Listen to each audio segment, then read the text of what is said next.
Good day, good afternoon, good evening, everyone. This is Viper S of Viperland, and I am back here in Chaos Head. We left off on a nice little choice. We followed a girl, we followed a chain into a train cart, and we were met with our good friend, Miss Big Sword Likes Popsicles, with a chain, because, you know. Also, hey, Seventh and Ramen, how you both doing? Ramen's there first with green, so like, oh, are we blessed with a spin? Yep. Yeah, there's that spinny. I feel like if I ever get GIF emotes, one of them has to be the spin Mizu. It just has to be. It's there often enough that like we gotta do it. Come to think of it, when I last met her in the shopping district, she'd said, "I'll be in the streetcar near the station." So this is where she'd meant. Yeah, where else? She was the one who'd left the chain there. Had she really walked about holding such an incredibly long chain? It looked like it could weigh well over 10 kilograms lengthwise. Must have surpassed 50 meters. This girl was pretty hard to get a handle on. She wasn't normal. Could she possibly be Shogun? Frightened, I attempted to make a silent escape. A sharp voice came flying after me. Just enter. I unthinkingly stopped in place. Frantic, I made the gears in my head go round and round. What would she do if I ran away from her? Would she chase after me, waving her D-sword? I tried imagining it, and it fit so perfectly with my image of her that I hastily wiped that vision out of my brain. Conversely, what would happen if I simply obeyed her and went in? She would have a good impression of me. Maybe she wouldn't do anything rough to me. Maybe there was even the possibility that she'd become interested in selling her D-sword to me. Oh yeah, that's it. I didn't think she'd give it over quite that easily, but even so, I might be able to get her to tell me about the store where I could buy one. Yeah, sure. Besides, it seems like she'd been waiting for me. To put it another way, it meant that at the very least she had some kind of interest in me. Oh yeah, no, she'd sell it to him or tell him the store where he could buy one. She looked intimidating, but in much the same way as many tsundere characters. Perhaps she was actually a decent person on the inside. That seemed like an overly convenient train of thought. But she wouldn't kill me just out of the blue, just for going down inside. That at least was certain. Guess this was smack dab in the middle of Shibuya. The statue of Hachiko was right in front of us. There were a lot of people all around us. It would be downright suicidal of Senna to come in broad daylight. Yes, just like it would be weird of her to leave a chain that nobody could see lying around. I'm pretty sure if she had interest in killing him, she could do it. I don't think she wants to, but I think she could do it. And get away with it. I took a deep breath, made up my mind, and stepped inside the streetcar. Huh? I suddenly noticed. The bundled up chain that had been piled at Senna's feet up until hardly a second ago had completely vanished. I figured she must have moved it somewhere, but I hadn't heard any noise, and Senna was still sitting down in the same place. Yes, the chain that literally nobody else in the entirety of the Shibuya Scramble could see. She pulled it all back silently in the blink of an eye. Yes, that's... For starters, where would she be able to move it? I didn't spot the chain anywhere in the compartment. Where was the error? Utterly disregarding my confusion, Senna asked me another incomprehensible question. I got a cup full of tea here, but I haven't actually had a sip yet. Isn't that why you tailed me? When I shook my head, baffled, Senna's expression became even harsher. At last, averting her eyes from me, she let out a small sigh and bit into her popsicle. Released from her gaze, which had given me the impression that she just might be capable of murder, I felt like I was about to flop down in place. If possible, I'd have preferred to sit in one of the seats, but when I thought about whether she might pick a bone with me if I did, I found myself unable to act on what I wanted. You can't even sit in it. Okay. Yeah, it's just... Oh, there you go. Popsicle's trying to flip us off really hard. Who are you? It seems like you can see. Huh? Senna cast a brief look at me before jerking her chin at the view beyond the window. What do you see outside this window? Outside the window? People. Tons of people. I had the sense that they'd multiplied compared to before. Merely looking at them made my head threaten to start aching. People hunched over, fiddling with their cell phones, people wearing smiles as they talked on the phone, people gazing blankly at the flow of the crowd. Most of those I could see from the window were standing still, since they were waiting to meet with someone or other. More than that, with all these people around, how come none of them were coming into this streetcar? Do you think a perfect world lies out there? Of course not. Errors definitely exist. Because all things, people included, are electronic devices. kind of self-important, rebellious, adolescent-type worldview was that? I often, though, had similar thoughts. Was that a self burn right there? Nice. Good job. Good going. Didn't mean to say that a rebellious adolescent worldview was necessarily bad in and of itself. After all, the world was overflowing with novels and movies and anime with those kinds of settings. Why did people approve of the childish, grand settings that novelists and movie directors come up with, and then mock amateurs like me for coming up with the same kinds of settings at some base thinks he's the world's wisest middle schooler? So what you're saying is he writes really bad light novels, right? Good self-burn sometimes. He does, yeah, that's true. He is aware of it. Try thinking about it a little harder. The high and mighty people of the world clearly have the mentalities of rebellious and self-centered adolescences. Over 100 years ago, the Wright brothers had seriously believed we can fly in the sky. Napoleon boasted, the word impossible is not in my dictionary. That's why you shouldn't make fools out of those kinds of absurdly big-thinking people. So it's not a self-burn. He's like, no, I'm better than others because of this. All the powers that be have followed the same path, except the problem was, why had this girl abruptly started revealing her sweeping, philosophical, and ever so typical teenage thoughts to me? Ever so typical. It's not a question of what you see, it's what you're being shown. People's bodies obtain information from outside via their five senses, but about 80% of the information they receive comes in through their vision. The images they acquire via their sight become electrical action potentials, travel through their nerves, and are sent to their brain. Factual. I thought absent-mindedly that it was similar to a telephone. Telephones convert one's voice to electric signals and carry that information to distant places. Phone? I can't say they aren't similar. Oh. Yeah.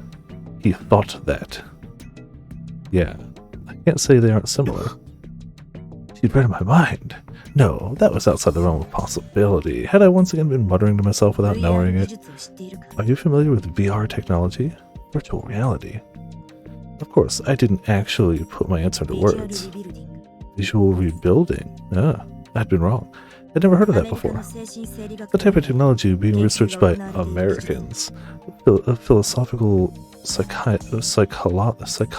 Oh boy, okay. People who have been blind since birth can be made capable of properly seeing the scenery before them, with the intervention of a filming device similar to a video camera. Always around, Jay. You look as though you're wondering how, but the mechanism is simple. What it boils down to is that the film captured by a video camera. I swear I've slept great last night. It's something about the visual novels just makes me yawn. I don't get it. Like, I'm not tired, I'm not bored, but my body's like, you got to yawn right now. The film captured by video camera, as well as the pulses of action potential that flow through your brain, are both composed of electrical signals. In short, all you need is a technology capable of converting it into neural action potentials. It's already succeeded in actual tests. A certain team of researchers has finished obtaining a patent for it. Patent? Are you serious? I thought our fantasy was rather well developed, right down to the delicate little details, but didn't saying it had been patented to introduce some impossibilities? There's something one can infer from that patent. Senna, who had been looking out the window the whole time, turned back in my direction. She slowly recrossed her legs. If it's possible to deliberately convert certain information to neural pulses, would it not also be possible to control all of people's five senses as well, their free will itself? So we're in the Matrix. Though Shibuya Station was right there before my eyes, the inside of the streetcar was particularly quiet. It felt as if all the sound were being blocked out. It was an illusion, of course, but I couldn't help remembering my delusion of an empty Shibuya from several days earlier, and I couldn't take my eyes off the crowd moving outside the window. As I said before, human beings are electronic devices. Crazy bugs if he exists. Oh boy, yeah. We'll see. You've got the Matrix for people who are like some amount of like sane and compatible with society, and then you've got this whole separate Matrix for people who are like not gonna mesh well with, you know, human beings in general. It's like when Online games punish cheaters by only matchmaking them with other cheaters. Same idea. Like Twitter hell thrown into a separate matrix. Yeah, exactly. Same thing. Electricity travels not merely through their brains, but also through all the nerves stretching throughout their bodies. In other words, one could even manipulate their physical movements, theoretically that is. This girl, she dumbfounded me. She was far, far more delusional than the likes of me or Yua. What she said sounded kind of logical, but wasn't it obviously made up? In reality, the team of researchers that obtained the patent are shifting the contents of their research in that very direction. Said contents were perceived as being too dangerous, so much so that the American president sent down a governmental order to halt them. A governmental order to stop them? Do you really mean take the research and use it for government purposes? Because it sounds like that's how much what she was saying was real. It forbade them to carry out secret research on human subjects without the consent of the government. The same goes for supporting their efforts, so it said. No, never. Not the FBI, not the CIA. No. Looking down, Senna clenched the hand she left resting upon her knee. The world is filled with corrupted bastards. The kind who can ignore morality, sacrificing other people for the sake of their own gain. All without batting an eyelash. It makes me sick. Yeah, it's not like you're talking to somebody like that right now. When her accusations ended, she stuck the last fragment of her melting crunchy-kun in her mouth and abruptly rose to her feet. I unthinkingly scooted back, but the wall was close behind me. Ignorance is a sin. There are people who say there are some things you'll be happier not knowing, but that's simply naive. Doubt the world, know how it operates. This world is not perfect. She turned in my direction. I started to cover my face with my arms, thinking she'd hit me. I like how his assumption whenever anybody approaches him is, they're gonna hit me. I mean, to be fair, if she can read his mind, it's a fair guess. Then I slipped past my side without doing anything. Is the view you see the real thing? Muttering that without looking at me, right as she was on the verge of passing me, she vanished from the train on her own. Through the window, I dazedly watched Senna from behind as she left. She swiftly vanished into the waves of people without turning around even once. In the end, I hadn't been able to understand what she was trying to say. No, I got what she was trying to say. Yeah, so that's fair. It seems like it might actually be a valid reflex. But nobody's actually hit him yet, right? I mean, he's run into a motorbike while running away from a stalker, but that doesn't count. That was him. The most I could grasp was that she hated the world. Indeed, it was an archetypical form of adolescent rebellion. From my point of view, it was a nuisance to have her unilaterally expel her twisted tinfoil hat theories at me. What a pain. With her tone being what it was, I felt like I was at a lecture. That manner of speech would be viable as a moe element in the second dimension, but all it did IRL was emphasize that no good delinquent air of hers. Man, everything this guy is just bad, but I was relieved she hadn't attacked me. Yeah, at least she didn't smack me. Somehow, something about her gave me the sense that she was likely to go around beating people up without caring who they were. Wanting to take a breather, I settled down in the seat that Senna had occupied earlier. Immediately after, a delinquent-looking couple abruptly entered the compartment. And after them followed a trio of obviously delinquent Kogals, and then an aging, older man, and even a young, suit-wearing salaryman. Lecture make you seem like a delinquent. Yeah, it's particularly in practically an instant, the streetcar became cramped. What was this all of a sudden? No one had attempted to enter before Senna left. The delinquent couple and the Kogals were too noisy for me, and I got out of there in a hurry, repeatedly hissing "die" in my head. Such a winner, such a good character, a lovable character even.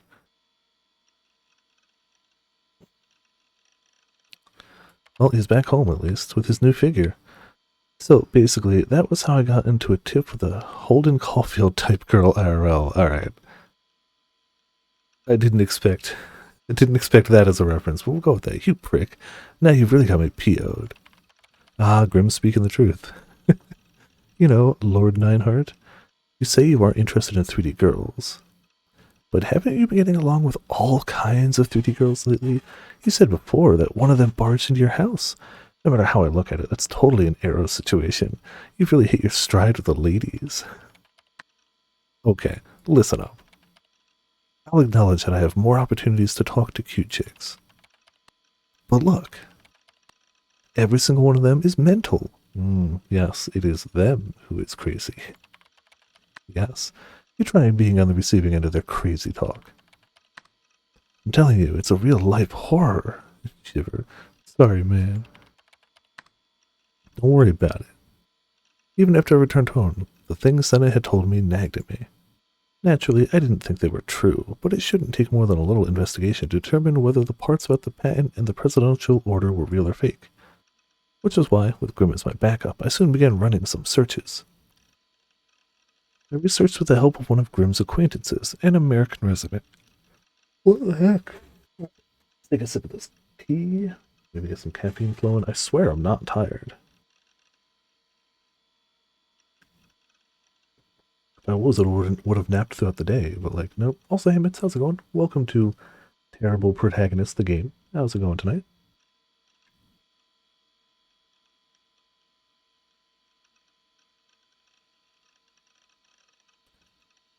Meh, but it wasn't like we were going to find anything. Nowadays, you can't believe anyone without a good source. Okay, for what it's worth, checking sources on claims is not a bad thing. Shiho was Grimm's aforementioned online friend. He lived in America and was fluent in English. Oh, Shiho contacted me. Click again, alright. It's nonsense, right? That psycho bitch. She must have been making a fool out of me, thinking I wouldn't know English anyhow. Don't underestimate the net. Don't underestimate the powers of the internet. Here endeth the lesson. Wait, did he really end his, like, she was wrong with here endeth the lesson? Okay.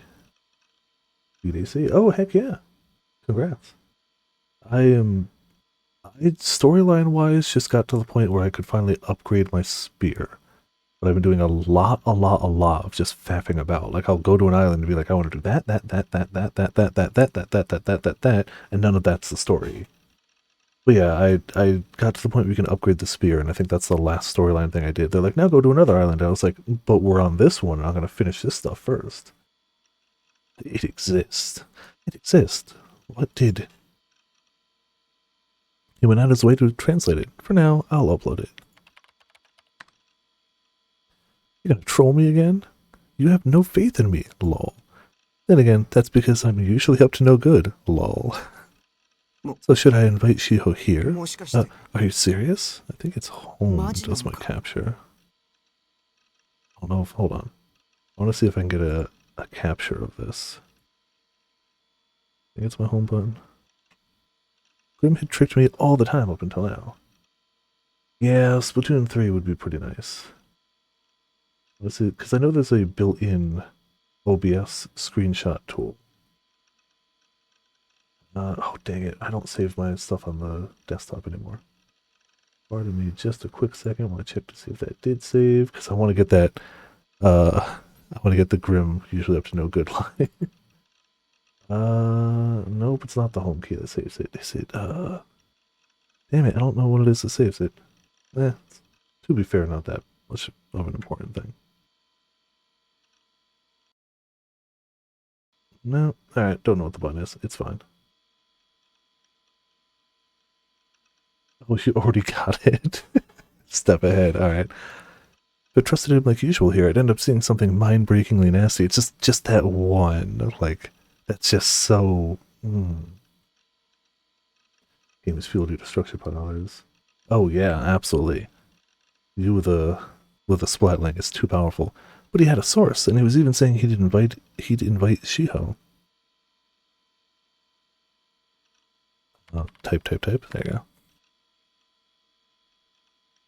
If you're trolling me again, I'm going to kick you out of the guild. Okay, believe me, just this once.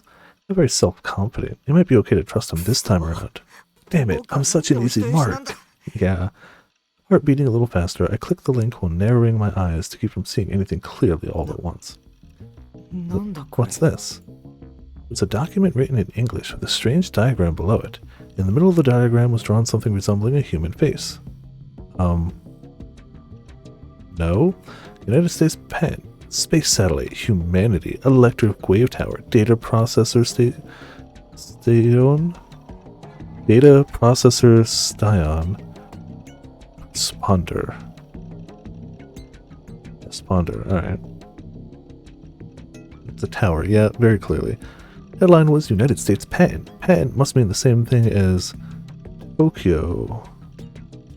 Tokyo in Japanese? I get it's just a translator thing because they've been talking about patents, but like whatever. If you squint your eyes, it's still not a face. Correct. In other words, this was an American patent. Are you familiar with VR technology? It's already succeeded in actual tests. A certain team research has finished obtaining a patent for it.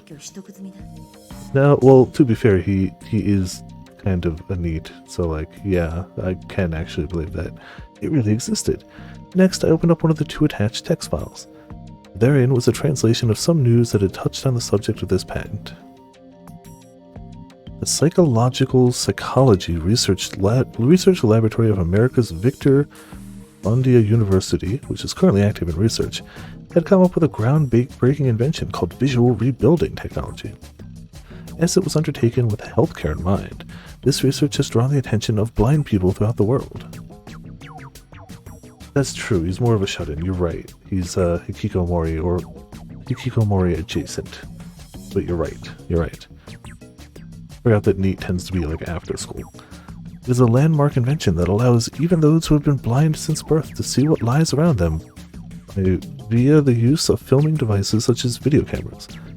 To provide a simple explanation of the technique involved in this, the signals composing the image of the scenery recorded by the video camera are converted to action potentials, the one type of electrical signal that the brain is capable of recognizing, and then are connected to the optic nerve, which continues to the brain.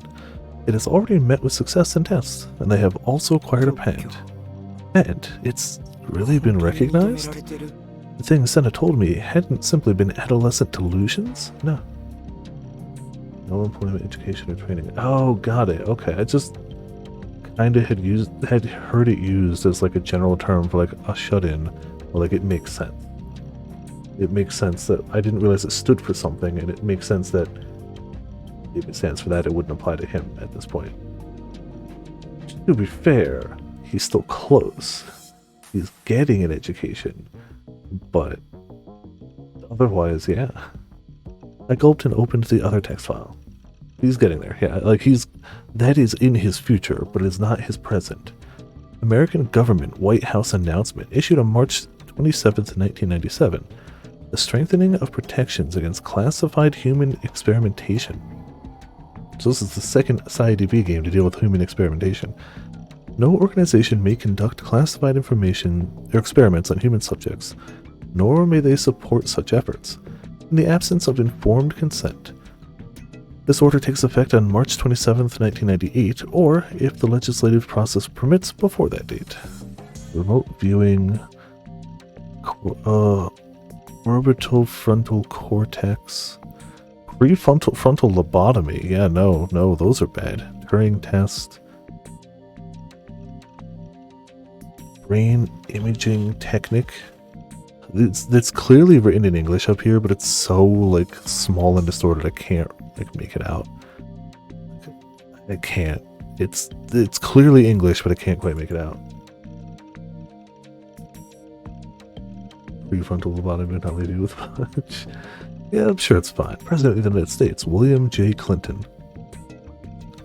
An executive order from the American president. Its contents were the kind of thing you'd expect to see in a movie. I hadn't imagined even this would be part of reality. I tried following the linked URL just in case. Even I can read English text. In spite of my appearance, I'm way smarter than those slackers who attend school every day. But the contents actually written there were indeed the same as the translated text, which means Senna's words reverberated at the back of my head. If it's possible to deliberately convert certain information to neural pulses, would not it also be possible to control all of people's 5 senses as well as the free will itself? It was a pretty difficult subject to process, but what Senna had told me, and the online sources that backed her up, made my spine go cold. I had the feeling that something fearsome was hiding there. It concerned me more than anything else. Senna's intentions in deliberately saying those things to me. Did it have anything to do with me? Yes, he's the test subject, and proof of what happens when they try something like this, and every single aspect of it along the way goes wrong. Or, alternatively, everything went perfectly right, and they're like, this one guy, let's just mess with him. Let's just really mess with this one dude. Frankly, the part about being able to control people's free will didn't merely seem like someone else's problem, because there remained the possibility that I was a sleepwalker. It seemed that on the day of the third New Gen incident, the staking, I had gone to At Cafe and posted in a chat as Shogun, though I remembered nothing of it. Besides, I don't have any memory of Rimi. Apparently she was a friend I'd been classmates with for over a year, and whom I hung out with countless times, but she didn't exist in my memory. What if I had behaved like that while being manipulated from outside by someone else? For starters, there was no way to be able to become close to a cute girl like Rimi, given how bad I was at talking to 3D girls. No, you're overthinking it. At least the part about the chat was purely Yua's fantasy. Shogun existed separately, and all he'd done was try to entrap me. Setting aside the matter of whether his real identity was the elderly man who had appeared in front of the 107 building in a wheelchair, what if Senna too was an associate of Shogun? Maybe she was attempting to mislead me. Yes, everyone, see, that's the thing. Everyone who you just can't understand, they're all just part of the bigger conspiracy to take you down. That's it, yeah. Don't swallow it without a grain of salt. Don't believe it. A suspicious and unfamiliar girl like her, Senna and Yua were birds of a feather.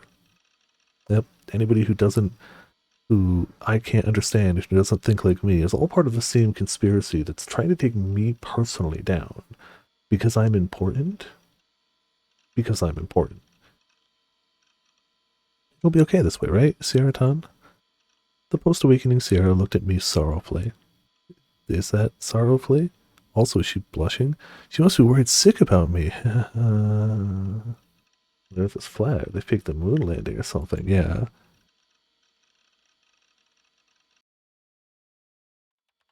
The only sound reverberating through the room was that of somebody tapping on a keyboard. Kusunoki Yua's slim, lithe fingers moved as if it was dancing. Her gaze was constantly fixed on the monitor. She touch typed calmly, making a few typos. She was writing an email. In addition, it was a rather long one. Yua had already spent close to 30 minutes thinking of her message and polishing it as she went on writing. Her fingers stopped moving without warning. She let out a small sigh of distress and abruptly held down the backspace key. Ugh, I hate that feeling. The cursor blinking on the monitor scrolled along as it sped its way towards the left side of the screen. The long composition she'd been writing up until now vanished in the blink of an eye, together with the cursor's movements. Ugh, it didn't even just save it first in case you double back. Alright. When all of the text had last been erased, Yua picked up the stuffed Garo froggy, sat in her bed, and hugged it to her chest. This had become a habit of hers as of late. If she weren't embracing something like this, she would grow unbearably anxious. I hope in Robotics Note they make reference to those stupid Oopas. Those are so last year or whatever, and they've got some new mascot. Because I feel like a ton of times through Steins Gate, they were like, Garo Froggies. That's also last year. Also, is that a poster for Ergo Proxy? Like, it's not, but like, it's almost, right? Burying her chin in the stuffed animal, Yua simultaneously sighed again and gave a little shake of her head. Please, give me courage. Enjoy the lurk, 7. Thanks for hopping by. Hope you have a good night. Yua's expression was strained as she murmured quietly to no one in particular. With the stuffed animal resting atop her knees, she returned her hands to the keyboard. One after another, the monitor displayed the characters she typed with graceful gestures. When she had written that far, Yua's hand paused. It was exceedingly short and simple compared to the text she had previously erased. After some hesitation, Yua went ahead and clicked the send icon. Excuse me. I sent it. The mail finished sending without giving her a chance to stop it. That's how sending an email goes. Yua embraced the Garo Froggy on her knees again, harder. From then on, she continued staring at her monitor for over an hour. Though she hadn't expected much of an answer from the recipient, There was absolutely no indication that one was coming. Okay. Ah, we're back here at the usual, room 37. He hasn't been here in a while, right? He was avoiding this place because of her. He was like, oh, I might bump into her there, and she's part of this grand conspiracy. But I guess he's back?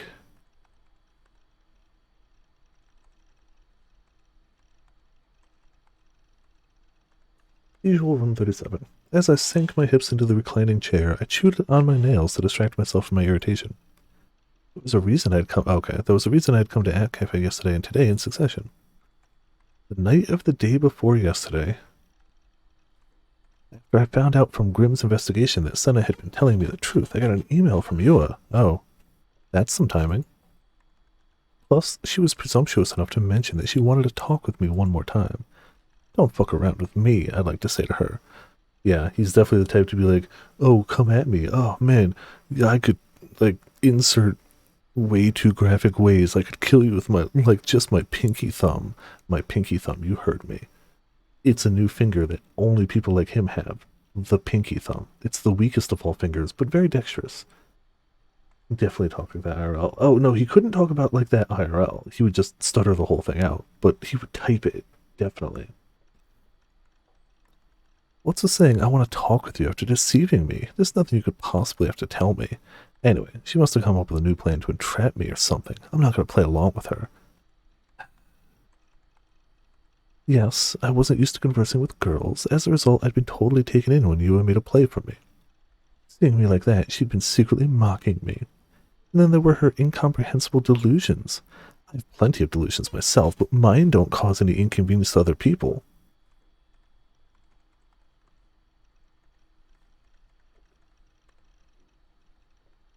To be fair, do we know that? He is absolutely delusional. But of the things we've known for him to have delusions of, I don't know. I don't know if that's like, he believes that to be true, but, like, I don't know if we know that to be true or not. He's had a ton of delusions, and it clearly, like, shapes his view of the world, which is not great. But I don't know if he's actually acted on any of them. There's a hiccup. I was waiting for that. Yeah, I mean, you could argue it makes a lot of inconvenience to other people if you go around muttering, die, die, die all the time. But, you know, whatever. But she'd regurgitated her theories at me in a way that almost made it seem like I was the new gen criminal. Also, hey Topaz, how's it going? Welcome to Protagonist Sucks the Game. I'd never forgive her, and so I'd ignored her email, but one thing still concerned me.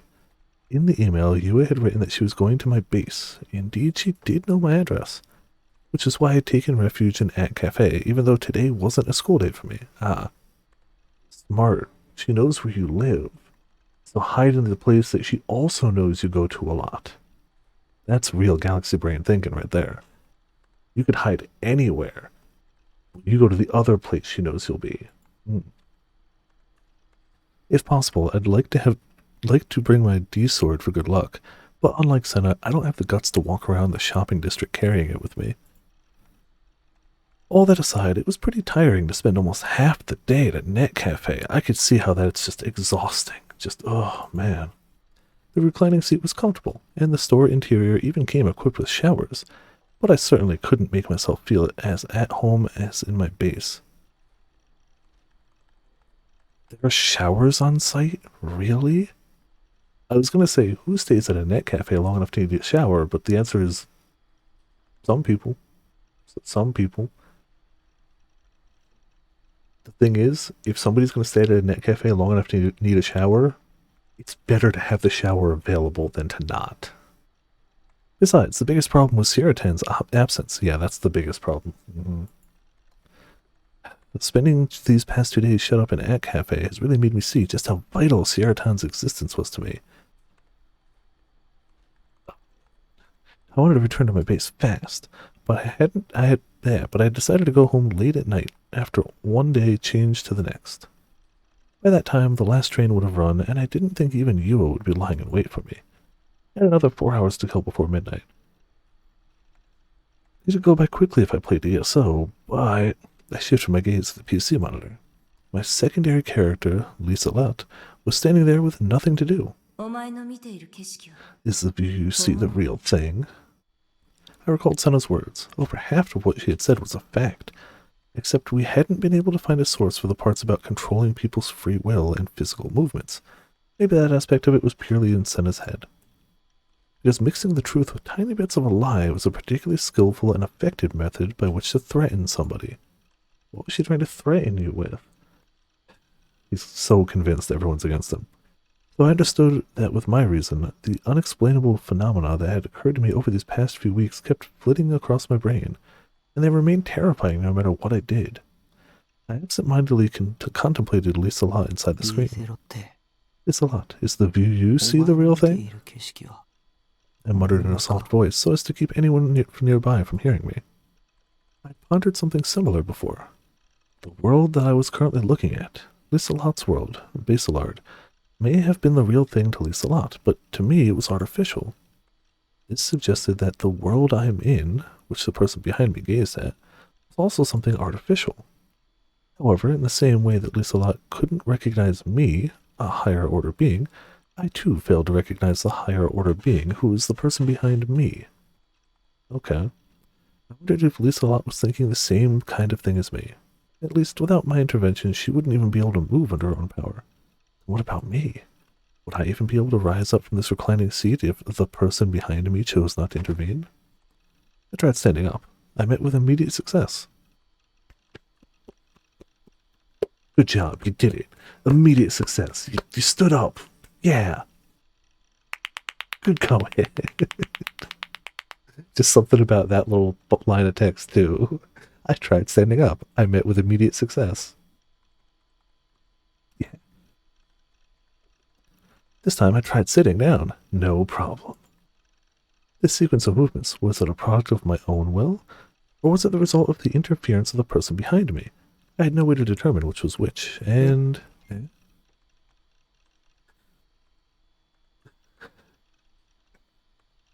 I was like, wait, what went wrong there? You typed it all right. No, yeah. The door that set apart this private room was opening. I heard it at my back. I simultaneously sent someone to enter. Startled, I turned. Yeah. You went to literally the only other place she knows you go to. You're an idiot. Kusunoki Yua. I was about to cry out in dread. But Yua's hand sealed my mouth. Oh. That hand of hers was feverishly hot, and my nose picked up the scent of her sweat. Step up. Make a sound. Promise me you won't. It's real dumb. You'll promise me, won't you? You won't say you aren't going to. Promise me. You'll do it, right? Wait, this, like, am I missing something? This seems like the type of, like, in Steins Gate where I'm supposed to take out the phone, and the game's like, you have to do it, Viper. You have to do it, Viper. Do it. Otherwise, reach a bad end. It's just a clicky save. Please. The small private room. You have blocked off my escape route. Well, we have a choice here. I'm assuming green is imply and red is not. Ooh. Alright. Going spicy over here. Alright. There we go. Before I knew it, you had pressed down on my shoulders with stunning strength, and I couldn't get up from my chair either. Yu's gaze pierced me coldly at point-blank range. I'm liking the, like, saxophone and the music out of nowhere. When I averted my eyes, unable to endure it, I saw the 3 Garo froggies attached to the bag hanging from her shoulder. Okay, don't make sound. Yua slowly lifted her hand away. Oh! As soon as I tried to shout, she covered my mouth again. It was hard to breathe. Why did you talk? Even though you promised me. You promised me, didn't you? Say you promised. You promised, right? You promised. You had an abnormally strong grip. At the same time that she sealed my mouth, she clenched my jaw until it creaked. My terror reached its zenith, and my knees started shivering. All I could do was desperately nod in answer to Yua's quiet, emotionless words. At that, Yua finally relaxed her grip on my jaw, but she didn't take her hand away like before. She was a genuine stalker. I never dreamed she would show up here. I never dreamed cereal debates are strong. I didn't know people had such strong opinions on cereals. But, you know, they do. Also, hey Potions, how's it going? Hope the rest of the games went well. No, I would have been able to predict this if I'd thought about it more carefully. See, he does realize his own stupidity. I'd only remembered just now, but I'd spotted Yua here on the first day we met. And yeah, this is where she'd been scooping me out from next door. Yeah, you're a dunce in room 36. There had been no meaning in taking refuge here. I'd acted unbelievably careless. I'm sorry. When Yua whispered in a low voice, as though to keep anyone nearby from hearing, her tone had reverted to its usual timidity. It was like she had multiple personalities. She was seriously ill.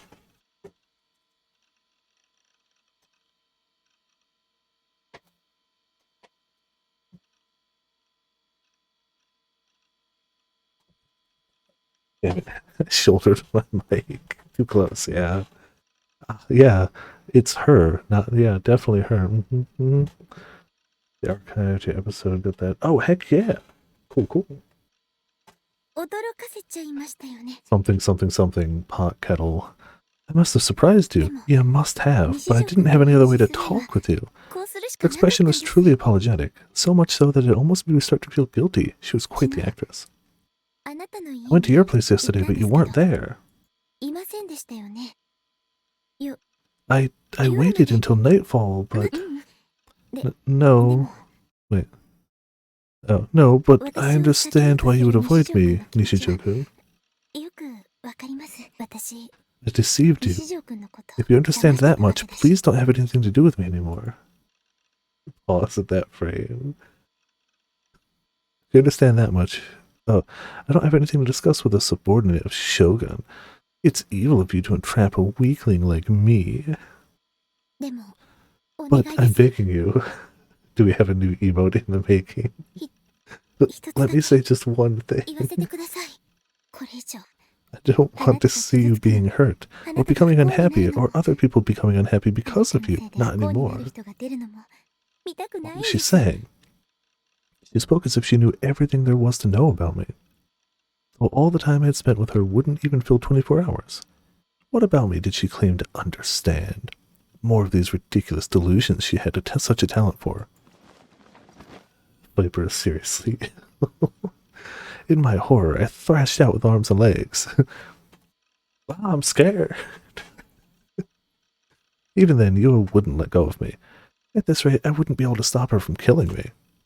Had Shogun given up on tricking me and sent Yua over to assassinate me? Yeah, that seems likely. I don't want to die, and the only thing that makes assassination seem most likely is her apologizing to you for, you know, showing up out of nowhere. I don't want to die. I don't want to die. I'm sorry. I'm sorry. Please stay quiet. I'll be done talking soon, so... Although her tone of voice was feeble, the strength in her hands as they held me down was so great that I couldn't budge even if I tried to resist. I couldn't believe how much power these thin hands were capable of producing. I like to think that he's just barely strong enough to like lift a piece of paper and a pencil, and he's like, "Oh my God, she's so strong!" Yeah, it's not that she's superhumanly strong; it's that he does nothing but the computer all day, which I have no experience with whatsoever. And clearly, he's just not strong. Nishijoku. Yua's face was steadily approaching me. I frantically turned my face aside. Stop. Suddenly, I noticed. Yua's hands were trembling. No, either that or had my own trembling simply passed into her hands. It's not how trembling works. As I puzzled over this, outrageous words fell from Yua's lips. Please stop killing people. Huh? You don't have any awareness of it, do you? But I understand that as well, because there's no way for you to be aware of it. What? You have... Pity colored Yua's eyes. Though she had started without movement at me up until then. It sounded weird. She abruptly lowered her gaze. Stared, not started. BID. Multiple personalities. Oh yeah. I'm the best at reading. I have multiple personalities to say. Yeah, no, we kind of pieced this together a little ways back, actually, but he straight up told you the first time. But okay, at first I planned to turn you over to the police. Indifferent to my bafflement, you continued speaking. If I couldn't, then I thought with my own hands I'd...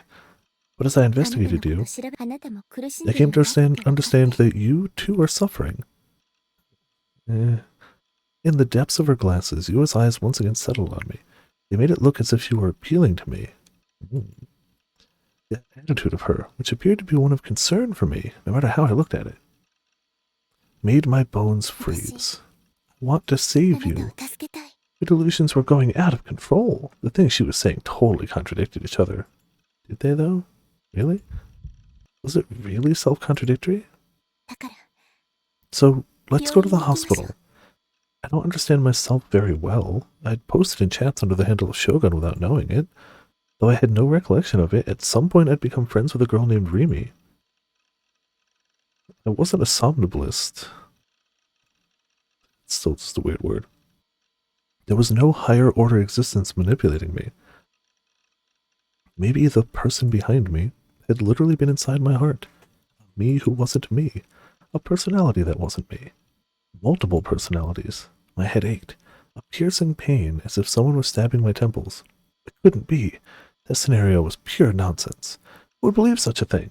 This, too, was the will of Steins Gate. I mean, it was Yua's fantasy. She was my enemy. She got in the way. She tried to fool me. She tried to break my heart. And Shogun had influenced over the hospital.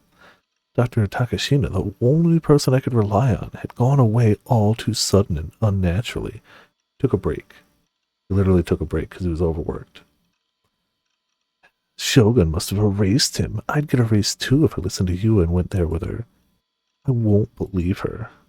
Won't believe her, won't believe her, won't believe her, won't believe her, I won't believe her, I won't believe her, I won't believe her, I won't believe her, I won't believe her, I won't believe her, I won't believe her, I won't believe her, I won't believe her, I won't believe her, I won't believe her.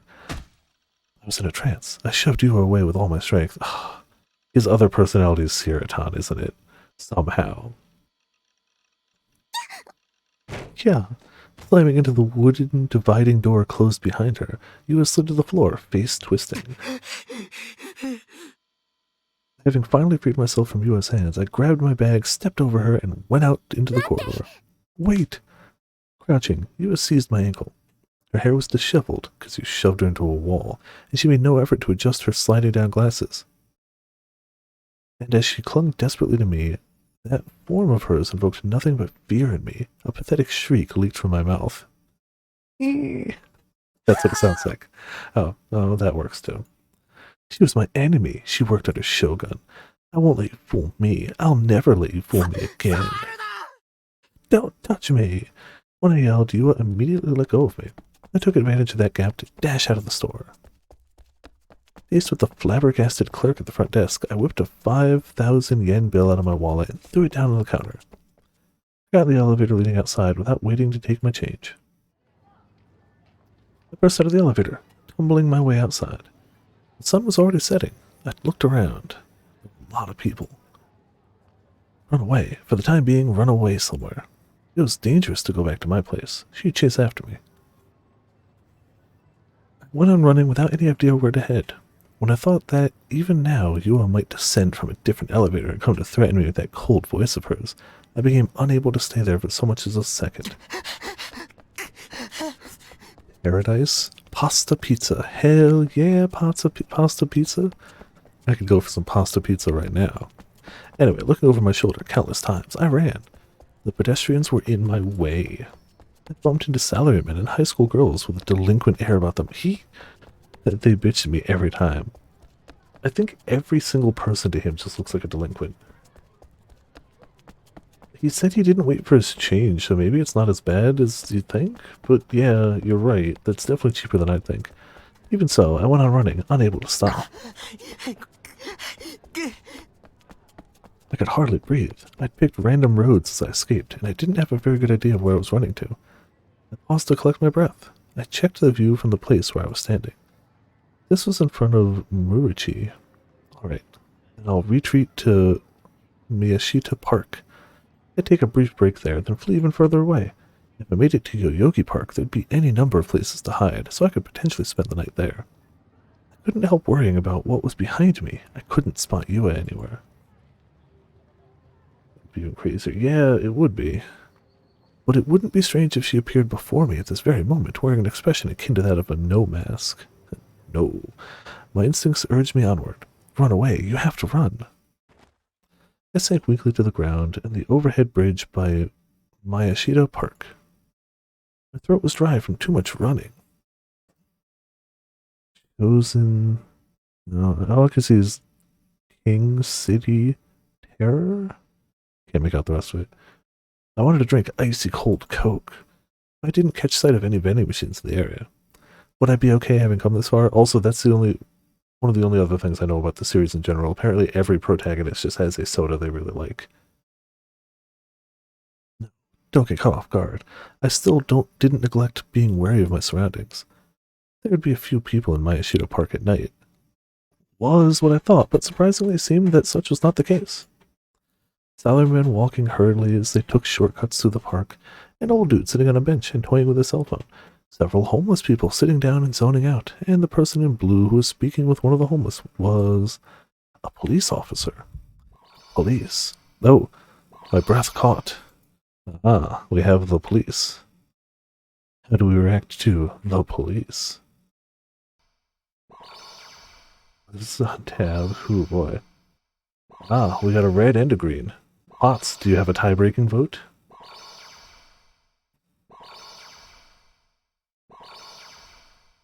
Could go either way.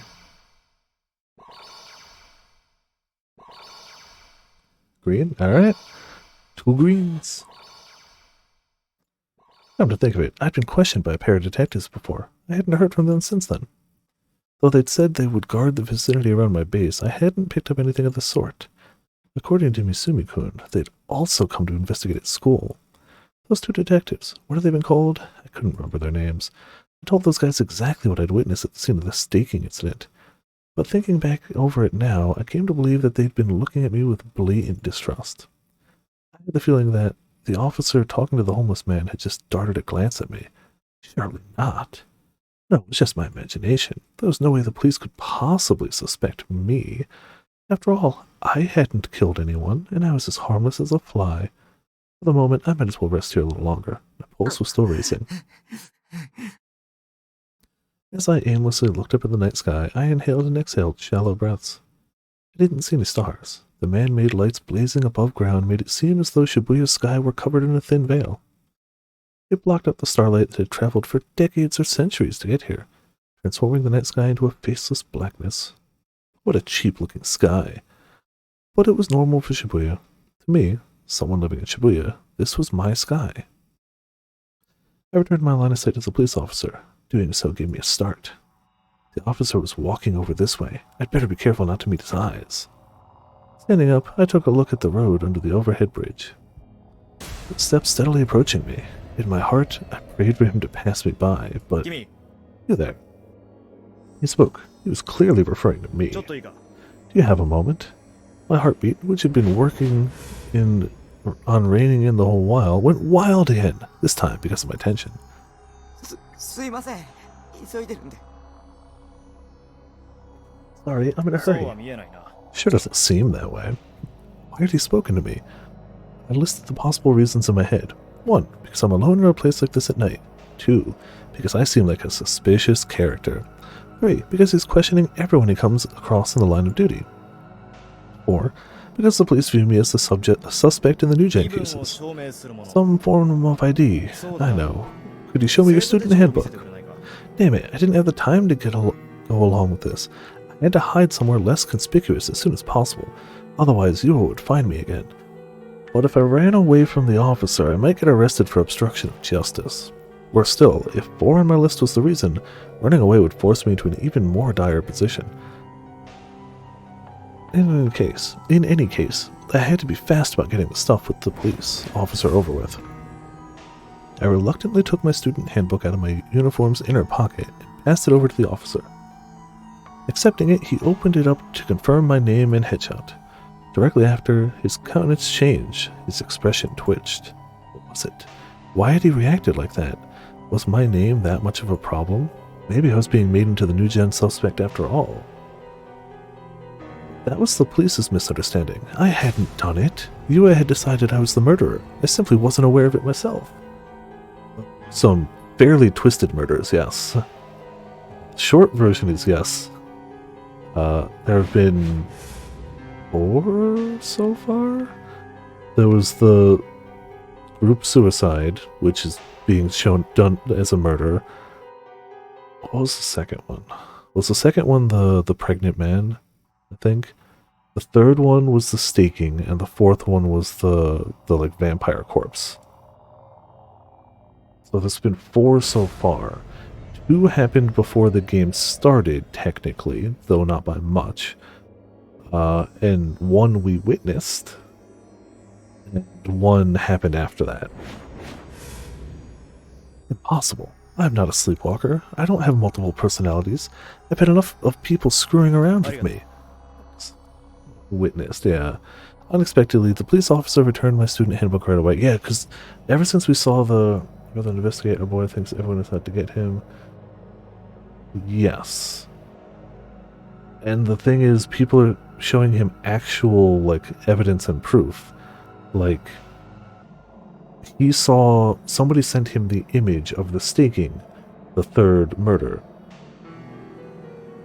But Yua, the girl who's chasing him now, close to him to show him proof that he had been the one to do it. The timestamps in the chat didn't link up.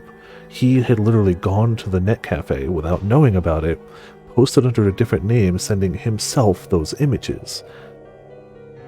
And as soon as she did that, he's like, you're part of the issue, you're part of the conspiracy, trying to hold me back, and now it's just built from there. He's very sane. And swiftly, as though he were fleeing me, he headed back towards the park. There was something suggestive about his attitude. I had an amazingly bad feeling about this. Yeah, and now she's come back to him being like, hey, you need to stop killing people. That's why he's running from her now, because she just found him again and been like, you gotta stop killing people. I think you have multiple personalities. I think you don't even realize you're doing it. Let's bring you to the hospital. And he's run away from that. So, that's literally, like, that's why he's running from her right now. Was I really an object of suspicion? That's what Yua says. From our point of view, we have not seen him do this. But that's what Yua was saying to him right there. Unreliable narrators are good time.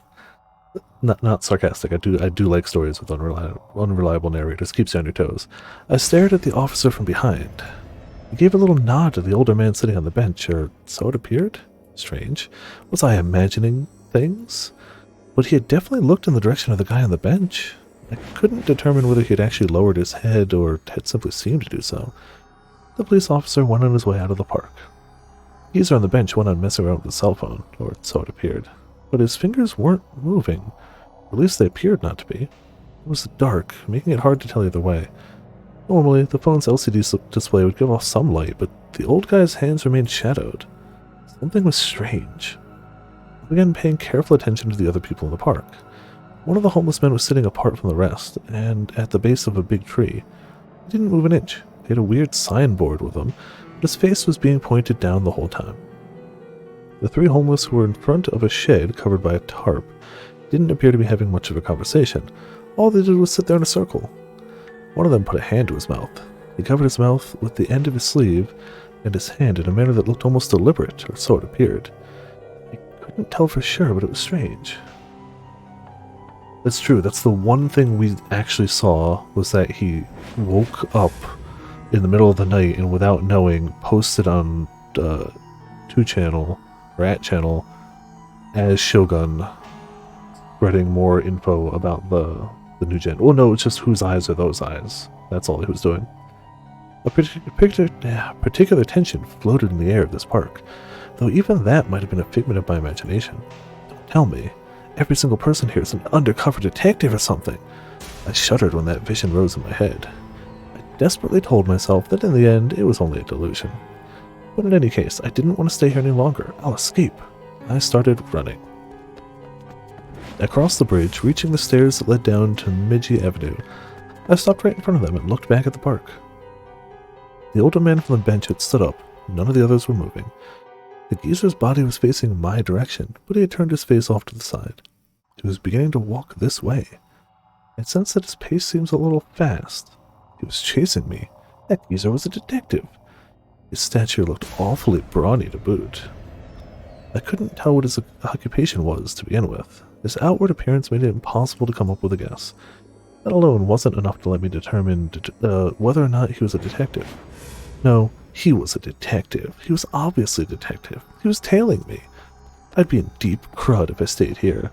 I ran down the stairs. Shit, shit, shit. So he'll think to himself, shit, shit, shit, but he won't say he'd be in deep shit. He'd be in deep crud. To think that I'd be chased not just by Yua, but also the police. On top of that, it wasn't my fault. I hadn't done a thing. Should I assert my innocence? No, T-pose, assert your dominance. But the fact of the matter was that I was fleeing the police right now. Besides, the police would probably come up with some random reason to attach a crime to my name anyway. They wouldn't believe a creepy otaku like me. I didn't have the room to think about what would become of me. From here on out. I gotta escape from you and the police for now. That feeling alone seized control of my spirit. I went under the railroad overpass and climbed the stairs to the pedestrian bridge. It's the best plan. This is also new music, right, I think? There were a lot of people everywhere I went, blocking my path. It nearly made me think they were hostile towards me, that they were getting in my way on purpose. Yeah, the entirety of Shibuya is just against you, dude. It's a huge conspiracy. Everyone started to look like a detective. I was on the brink of panicking. When I turned around, I spotted someone running after me. I caught a glimpse of a figure cutting its way through the crowd in the same way as I had. It's one of the guys from the park. I didn't know which. Yeah, they were chasing me. The thought of it made me go cold. My life would be all but over if they caught me. I'd receive a death sentence for something I hadn't even done, then get stuck in prison for multiple decades. After I'd tasted my fill of a living hell, they'd finally tell me, alright, it's about time for you to die. Anything but that.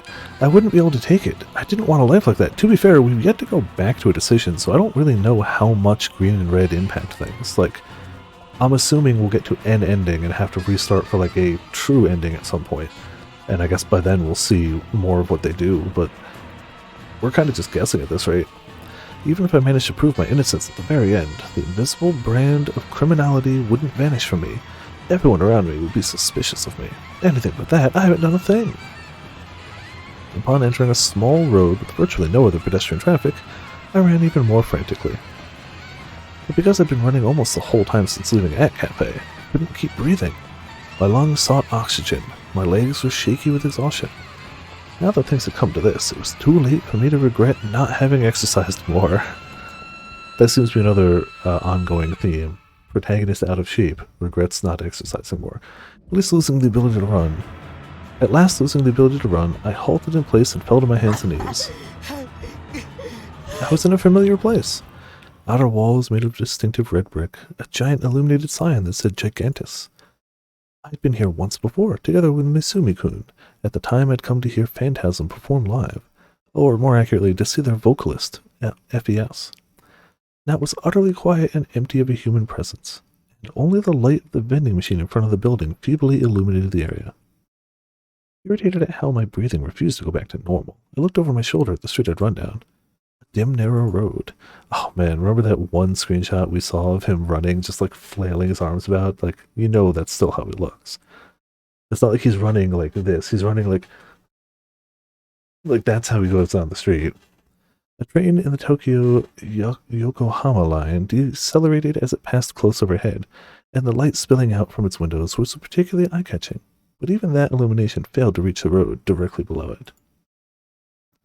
I squinted at the end of the street, and I managed to shake off the police and Yua. It was too dark for me to tell. Follow me. Yep, and that's when he poops his pants, right there. The female voice that brushed my ear without warning made me scream pathetically and whirl around. Oh hey, it's FES. The one standing there was FES, garbed in the flashy clothes meant for her live shows. As she stood quietly in the darkness, looking down at me, her form lacked the erupting power it held on stage, and instead appeared ephemeral. Since it was dim, I couldn't scope out her expression. While I remained stupefied by surprise, FES quietly extended a hand towards me. Stand, quickly. Excuse me. Her tone was disinterested, but she gave off the sense that she wouldn't let me say no. Also, potions. That is 100% the necklace your character had in Code Vein, right? Like, you dyed it blue, but otherwise, that's the same necklace. She stole it from you, or I guess you stole it from her. Still holding out her hand, FES slowly turned her head and narrowed her eyes, as if to see through the darkness. Well, yeah, you dyed it green, but otherwise it's the same thing. I ain't giving it back. You must run. Why? Did she know I was fleeing you and the police? I was wary of her for a second. Oh yeah, you also missed at the beginning of tonight, Potions. One of the other girls who has one of the big flashy swords basically told us we could be in the Matrix. She was like, hey, so American scientists found a way to, like, make blind people so they can see, because all your senses are just electrical signals. And she's like, huh, what's stopping them from basically just controlling you like a puppet while you just see what they want you to see and feel what they want you to feel? And then she walked away. I was reminded of her because she straight up has read our mind on 2 occasions in this game. There have been 2 separate occasions where he has thought something, deliberately, like, no quotation marks, a thought, and she has responded to it. And she is one of 2 people we know who have a D-sword, however you pronounce it, and FES is the other. I'm sure there are more, we know because the opening, somebody else has got one, but, like, in the game proper, they're the only 2 we've seen. I was wary of her for a second, but right now she was literally offering me a helping hand, and so I clutched at FES's hand. It was cool to the touch. As soon as I stood up, FES started running. Wait, no, I can't run. In my state of irreversible exhaustion, nothing could have seemed more hateful. But if FES hadn't been there, I might have failed to stand up again and stayed there until the police caught up with me. If possible, I wanted to rehydrate, but I understood that we couldn't afford to do that. FES continued steadily pulling at my hand. We entered narrow alleys and turned at countless intersections. Also, because it took place in 1997, the event of the, like, trying to patent this system, there was a letter from the U.S. President, William J. Clinton, telling them not to do any human testing with this particular... Yeah, William J. Clinton, the U.S. President. I had absolutely no clue where I was running. Even under normal circumstances, I had little knowledge of the lay of the land in Shibuya. At this point, I had no choice but to go wherever FES took me. What if this, too, were a trap laid by Shogun? Then it's a very, very elaborate trap, you fool.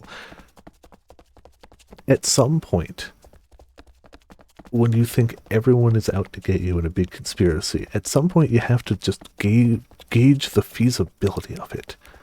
What are the chances that the 5 people he knows are all part of this weird organization with the police trying to set him up? How much money would that cost? How much organization would that take? How much close communication?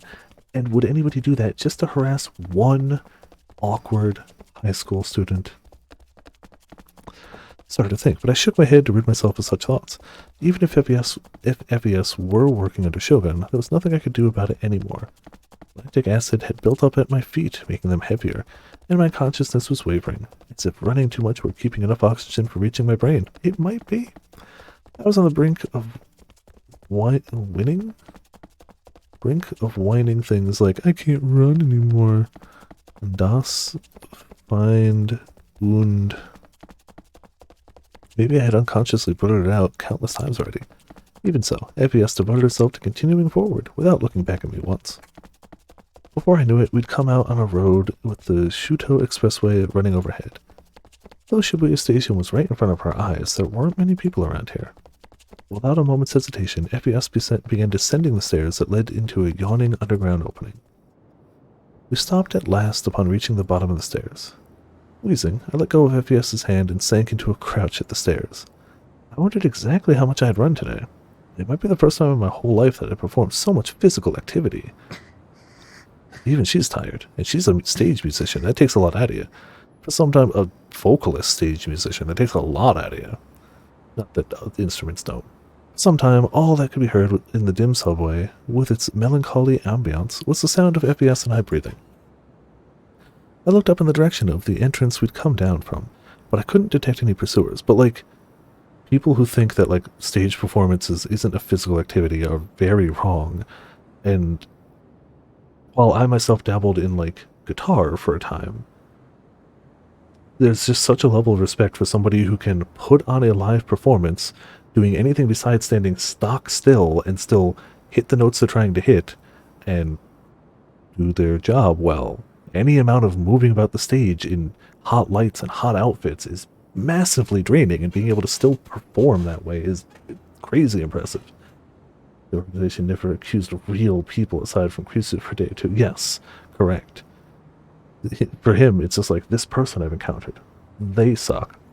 Looked up in the direction of the entrance we'd come down from, but I couldn't detect any pursuers. Did that mean we'd somehow managed to escape them? Even so. It was the first time I'd heard of this part of the subway. Plus, it should have been pretty close to the train station, but there wasn't a single person passing through. One of the fluorescent lights illuminating the tunnel was on the verge of dying out, and it busily blinked on and off.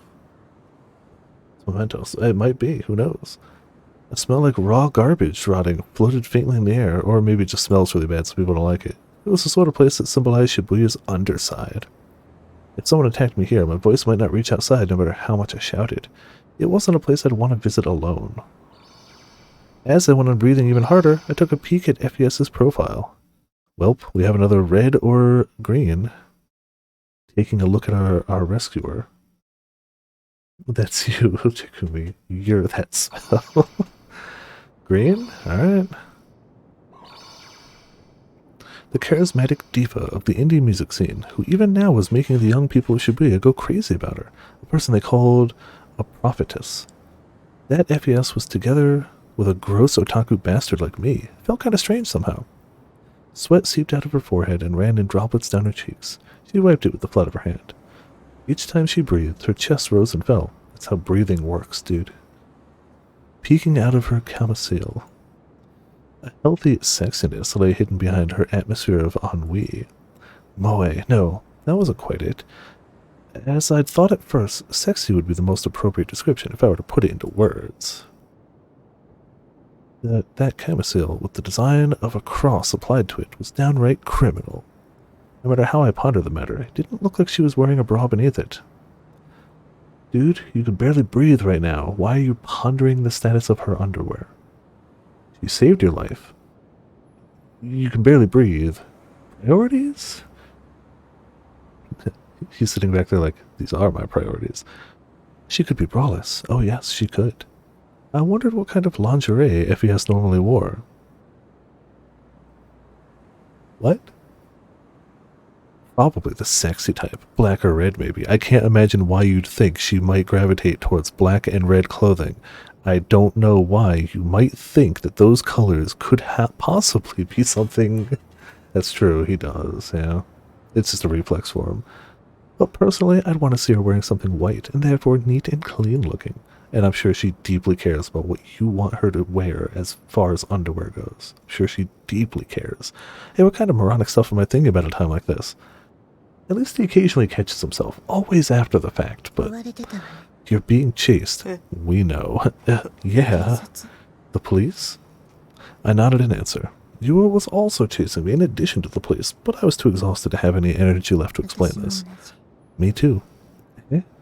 What was that supposed to mean? I want to know if my lyrics are connected to some kind of incident. They kept asking me about it. Nugen. The lyrics FES had written and content of the sequence of cases matched up almost perfectly, which is why her fans were shouting those rumors from the rooftops that FES was a prophetess. They seemed to suspect me. As a Nugen criminal? It had been the same the first time I saw Phantasm's lyrics, to the point that I'd wondered if FES were Shogun. But when I thought about the fact that she'd saved me, it made me guess that maybe things were a little different. Even so, why had FES been there? Saving me had just been coincidental. Yeah, that's right. Considering that the club she performed at had been right in front of my eyes, she must have had a show today as well, after all. Yes, even though you consciously were like, huh, weird that there's no music here and all the lights are off. Why are they chasing you? Did you do something wrong? Not that we know of. Told on me. That bitch told on me. She'll make me the new gen perp.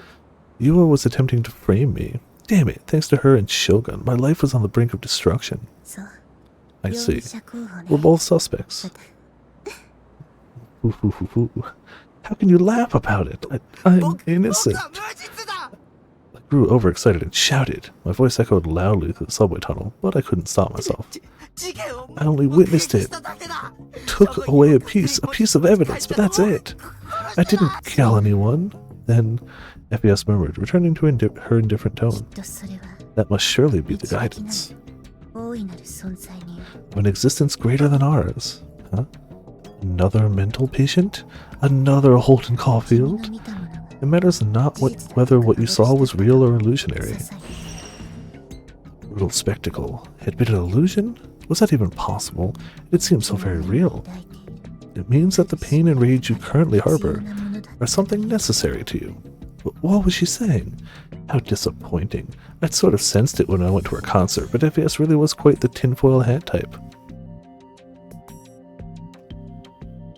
He definitely doesn't see the absolute irony of him calling everyone he encounters a tinfoil hat type or people who have delusions. Like, he doesn't quite get it. They say geniuses and lovers are just a hair's width away from madness. But what? Are you saying that you think you're a genius or that you're going to be their lovers? So find it quickly. Find your sword. My breath caught. Before this, when we met at school, FES had said to me, finding your sword will save you. FES had said the same thing before. Hey, Birdie, how's it going? Welcome to Viperland in the chat. Thank you for the host, obviously. Hope you're doing well tonight. What scared me far more than the police were Shogun and his underlings. You don't even know what that means. He's just fabricated it all.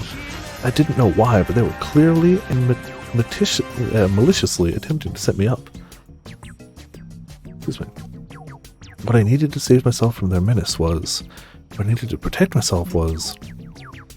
the sword. Yes. FES's lips contorted into the shape of a smile. Seems you have researched about it. And I got my hands on one. I have a D-sword. It's at home right now. You know. She knew. How did she know? Because I saw you. You were walking in the middle of Shibuya. With a huge toy looking embarrassed. Yeah. He was talking about the day I'd bought the D-sword. To think that FES had seen me. No, hold on a second. What did FES just said? A toy? The smile had already vanished from FES's face. She gave me a short glance and let out a light sigh. Her attitude was so listless, it started to make me feel insecure. Everything makes you feel insecure, dude. I think it's fake. The sword you brought? Yeah, it might be. I wasn't all that surprised. I could have predicted it. Compared to Senna's sword and the one I'd bought was simply too cheap, and it didn't shine. Anyway, given that it was a sword so amazing that FES had claimed it would bring me salvation, the prospect of finding it being sold for 10,000 yen along with other toys for grown-ups was far too lacking in romance. Which is why I wasn't surprised. Instead, a tumultuous fury surged inside me. Fury at the glum-looking female clerk who deceived me. Fury at my pathetic self for being deceived. Fury at FES for insinuating this and that without giving me clear answers. But then, I stood up and drew closer to FES. Something my normal self would never have been capable of, but right now I was desperate. Until a short while ago, I had been exposed to the overwhelming terror of being pursued by Yua and the police. Not only that, I'd experienced countless unpleasant emotions over the short span of this past month. I had more than enough. In order to return to my peaceful lifestyle, I had to get my hands on a sword no matter what. Tell me, how do you get a D-sword? Her expression stiffening, FES turned to face me again and said, "Watch." She deliberately thrust her right palm out in front of my eyes. Stopping me from coming in any nearer, she curled her right hand into a fist. When she swung it all the way behind her, together with the sound akin to that of glass shattering, cracks broke their way through empty space. My eyes went wide. I was speechless. FES focused on me without the slightest change in expression. A deep darkness spread out. In the depths of the fissure was the broken space. This time, FES whipped out her hand that lay buried between those fissures. It's magic. That's just a magic sword, you know. Just do that. That's how you get it. Simple. In it, she gripped a colossal sword. Sword. Yep, there you go. Just do that. The crevices in space instantly repaired themselves. The cracks vanished as though nothing had happened. It took mere seconds. Also, hey Grim, welcome to Viperland in the chat. It's a magic sword. Isn't that how you summon your sword, Grim? Just, it's a D sword, yeah. Was this sleight of hand? Or another delusion? Literally saw her rip a hole in like space-time and pull a sword out of it. It's like sleight of hand. But for a second they were talking. It was too distant from reality. I couldn't believe what had just occurred right before my eyes. This was pure fantasy, something from an anime. This sword holds the key to our fate. That sword was what FES had slashed around during our show that you kept calling a mic stand because you're a smart person. But I had mistaken for a mic stand. Yeah, you had. And its shape was almost reminiscent of a sci-fi anime battleship. This sword was born by gathering lamentations. It possessed not a single straight line, yet brimmed with a sense of sharpness, and was lovely and sinister. This sword is meant for intervention of a transcendental place. It seemed as though my fingers would be vividly sliced off if I touched it. Transcendental place? FES's D-sword. It fascinated me, and so I asked her without thinking. Something similar to a parallel world. Parallel world? Things were finally taking a firm turn towards the anime-esque. Another possibility existing in the same dimension. Alternatively, a delusion. Delusion? There isn't much meaning in how it's phrased. The one certain factor is this sword exists in that territory. So in other words, the D-sword was the product of FES's delusions? The paranormal phenomenon I'd witnessed earlier had also been delusionary? It wasn't present in reality? That's not possible. Oh? If it were a delusion, how come I could see FES's sword right now? Don't let words drag at you. Try turning around.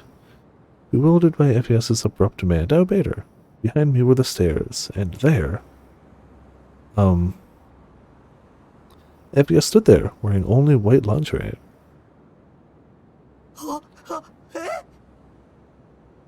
His reaction is about accurate. There was an FES besides me, and there was another FES in front of the stairs. Two of the same human being were in this place. On top of that, one of them was clad in the sexy getup of her underwear and nothing else.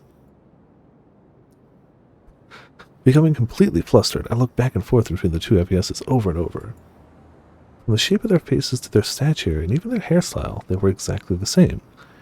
The only difference between them was their clothing and the fact that only one bore a sword. It wasn't at the level where you could mistake them for twins. They didn't merely resemble one another, they were one and the same. I was used to seeing lingerie-wearing girls in eroge, but that didn't give me any room to settle down here. Long ago, I'd glimpsed Nanami's childish underwear scores of times. Your sister. Stop it. That didn't allow me to assume a philosophical attitude and act like it didn't make a difference to me either way. FES was standing in this filthy subway in her lingerie. The sheer improbability of the situation made my head go dizzy. Even if I thought to myself that I shouldn't look, my line of sight kept darting back towards her. It required a pretty big effort to lower my eyes and prevent myself from seeing her. I'm sorry. Before I knew it, I'd apologized. Because I'd dreamed about it only a few minutes ago. About FES wearing white lingerie. But this is the delusion you wished for. Both FES spoke at the same time, as if they had seen right through me. Yeah, if people can see his delusions, then maybe him cowering at the sight of everyone is the smart decision, because people are going to start beating him, yeah. I flinched. I could tell that my face was quickly turning red. I had to make some kind of excuse. I had to distract her. Once 3D girls labeled me a pervert, it'd be the end for me. I'd undergo social obliteration. It is too late, sir. No, that was important too, but what's more important is what the hell is happening here? Oh. As he walked carefully along a narrow, garbage-packed road in Maruyamacho, Bon Yasuji stuffed a hand into his pants pocket. He confirmed that he had some small change rattling around in there. Senpai, what are you saying? What are you saying we're going to find at this stinking crime scene? It's been over 2 weeks since it happened, and we already investigated the area pretty thoroughly, you know? I'm telling you, we're not going to find any new evidence. His partner walking behind him, Detective Suwa, had been complaining for a while now in a fed-up voice. That was natural, given that Bon and Suwa were supposed to have been performing surveillance on Nishijo Takumi, a vital person of interest in the Nugen cases. But at the moment, the two of them seemed to have left off tracking him and had come to the scene of the third Nugen incident, commonly called the staking. Bon had unilaterally decided to shove their original duty, tailing Nishijo Takumi, off on another district detective. The newbie, Suwa, found this rather unsettling. This is bad. Come on, let's go back to tailing him. From the point of view of a new detective, it wasn't easy to put up with how senior had led him around by the nose without the slightest explanation. And so he'd been spending all this time persistently trying to persuade Bon otherwise, but the key person, Bon himself, said, "Yeah, it's fine, just be quiet and follow me." He neither lost his aloof attitude nor lent an ear to his junior's argument. At last, a narrow street sealed off by yellow vinyl tape came into view. As Suwa let out his nth sigh of the day, his cell phone vibrated near his chest. It had been set to silent. Swiftly pulling it out, he put back on the face of an able detective and pressed a button to take the call. Suwa here. Yes. Listening to Suwa speak at his back, Bon stood before the vinyl tape. Behind it lay the crime scene. A deep darkness had settled down there, in the same manner as when the crime took place, also known as nighttime. Now there were no longer any traces indicating that something had happened here. We lost sight of him. Girl, huh? So they got us. For now, go back to his place in Shinsen. Oh, so they are watching his place, but not for his benefit. Yeah, stay on the lookout. No, it's okay. Assistant Inspector Bon will take responsibility for it. Upon hearing those words, Bon broke into a rueful smile. There were times when Suwa could be unexpectedly shrewd. Of course, even Bon hadn't meant to make his subordinate or the other district inspectors take responsibility for whatever happened. We'll do our best to join up with you fast. I'm really sorry about this. Thanks for your help. At nearly the exact same time that Suwa ended the call and turned back towards Bon with a reproachful look, Bon ducked under the tape roping off the area. Suwa had no choice but to follow. They lost him. He realized he was being tailed. Seems like there was some kind of scuffle at the net cafe beforehand, too. What's this about a girl? Also, hey, Sor, how's it going? Welcome to Viperland in the chat, Rip Grim. Kishimoto Ayase. The little lady from that band everyone's clamoring about, huh? What's their connection?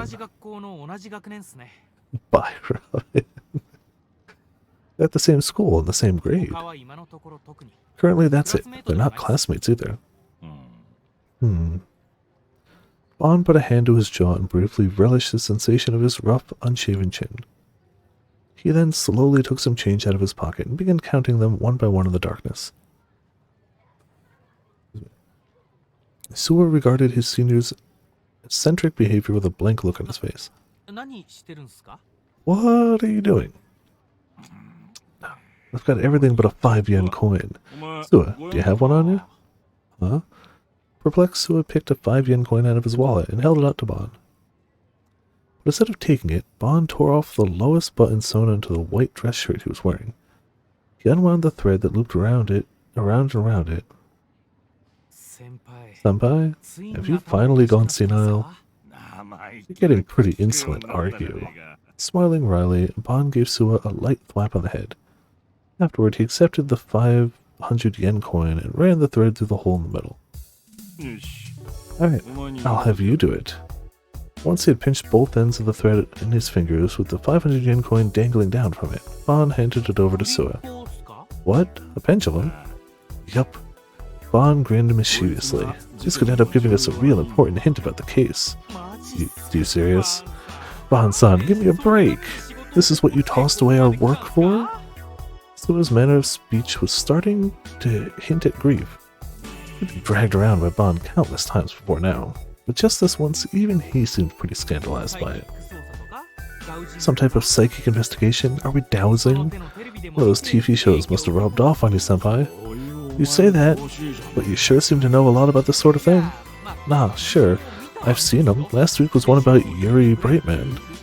Yuri Brightman. He's an American psychic investigator. Everyone's been talking about him. I feel like the name mildly rings a bell. What I saw wasn't anything that showy.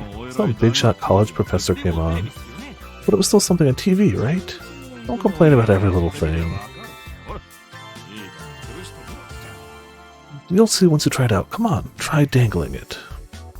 Sua couldn't refuse when his senior put it like that. Pressing his lips, he sulkily accepted the 500 yen coin. He held the ends of the thread and began slowly twirling it around, creating centrifugal motion. Yuri Giller's real one. Okay. It was dark and hard to see, but Bon took out 100 yen lighter and flicked it on to provide some illumination. You smoke, senpai. I quit over a decade ago. What about it? 'Cause you have a lighter with you. I kept it with me for times like this. Aha. What are you supposed to be getting out of this? I'm moving it around more and stopping it and stuff. Super scientific. Bon focused unwaveringly on the movements of the 500 yen coin. His eyes were so marked in their seriousness that Sua couldn't bring himself to voice any further complaints. Like I thought. Sua, can you tell? What? See how the coin's moving? Don't you feel like it's been going in more of an elliptical shape? Held up by the thread, the 500 yen coin slowly went around and around. Sua tilted his head. It's not because of how I'm swinging it? Were you purposefully trying to make it go in an ellipse? No, I just kind of made it go around and around. By moving your hand less. Huh. Sua attempted making a deliberate effort to force it around in a circle, but no matter how many times he redid it, the coin continued drawing the shape of an ellipse. How weird. Even if you try to make it go in a different shape, you can't, can you? Bon looked proud as he spoke. Sua, in contrast, appeared to remain unconvinced, and continued stubbornly swinging the pendulum. Well, it's not like you can witness this phenomenon anywhere in Shibuya. Even so, they say there's several dozen places like this one. It's certainly pretty mysterious, but what's the point? Bon raised his face with a satisfied expression, put his lighter away in his pocket, and in exchange drew out the fan he'd shoved through his belt. Do you know why so many youngsters are drawn to Shibuya? Because the 500 yen coin traces an ellipse? Smacks him on the back of the head. You snarky son of a bastard. Sua had meant it as a joke, but Bon gave a prompt nod as he fanned himself leisurely. Yeah, that's the gist of it. Sure. Oh, you're just gonna cut there? Oh, okay. Because that... Why do you think this place called Shibuya draws young people so powerfully? FPS suddenly leapt to a completely unrelated topic. I thought she'd started treating me like I was a perv, but instead she disregarded it. In Japan, no, even if you searched the whole world, you wouldn't find many other places like this one.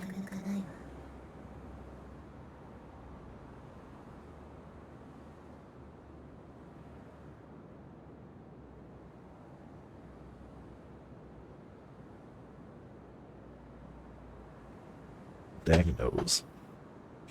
Ah.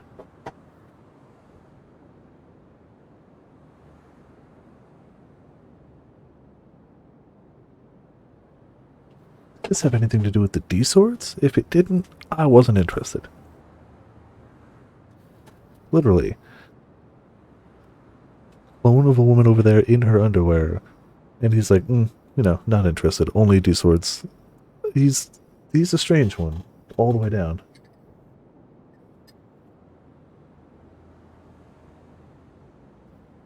Good call. Always good to have some tea. I had to find some way of asking FES how to acquire a real D-Sword. You saw her do it. Neither Shinjuku nor Ikebukuro.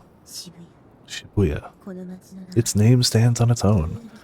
The two FESs spoke at precisely the same time, their voices coming from behind me and in front of me. Impeccable synchronization. It put me in a peculiar frame of mind somehow. Terms of service alert? No, it's fine. It's not actual nakedness, it's fine. Had FES split in half, or were both of them the real FES, or were both of them imposters? It's a code carved in the minds of all Japanese that this is the city of young people. Okay, it's just him getting banned. Why is that? Why, you ask? Because I don't care either way. Because it's a fashionable town? Because there are many stores? Because it's where trends start? Because it often appears on television? Because it has a good public transportation? All are the wrong answer. The two FESs left a momentary pause. I grew uncomfortable at the thought that they were watching me from both the front and the back. A great will. A higher order existence. To put it more simply, it's by the will of God. No, yeah, because the pendulums. If she had said that, I would have just been like, we gotta be done here. This is bad. My reason warned me. Could this mean maybe she was trying to lure me into a sketchy cult religion? I started to panic. Maybe it would be better to run away. But when I heard FES's next words, that ceased to be an option. The D-Sword, too, is a form of guidance brought about by that will. Ah, so the sword is the will of God guiding you. So there's gravity, right? Ban returned to the main road from the alley and began walking in the direction of Shibuya Station. Suwa, who had assumed they were going to Shinshen next, grimaced as he followed in Ban's wake. Do you mean the law of universal gravitation? Way to go. Just what you'd expect from somebody who went to such a good university. Suwa grew downcast at Ban's faintly jealous tone. Unfortunately, I didn't study the occult at college. This isn't occult related. There are a bunch of spots in the world where gravity becomes unbalanced. Becomes unbalanced? That's what made the pendulum trace an ellipse. They call it the GE rating. The GE rate? Ah, what was the official name again? Gradation error? If you're talking about gravity, wouldn't it be gravitation? Gravitation error rate? Oh yeah, that's it. The gravitation error rate. A literal translation would be abnormal values in the law of universal gravitation, I think. Search a psychic's dictionary and it ought to be in there. Did you find it there? GE rate, an imbalance in the law of universal gravitation. Discovered by Isaac Newton, the law of universal gravitation is fundamental force of nature that works between all substances and forms of energy, etc., which contain mass. Physics, psychics, whatever. I mean, they're basically talking about both right now, so it's irrelevant. The number of strata found layered upon the Earth's surface are said to powerfully influence the law of universal gravitation. Lava beds are a representative example of places that induce local irregularities. The vast sea of trees that lies at the foot of Mount Fuji is such a distinctive instance of this that compasses cease to function there. Really? Researchers have already determined that fossil beds, which contain particularly high levels of iron and calcium, are another type of stratum where magnetism rebounds. That has nothing to do with gravity.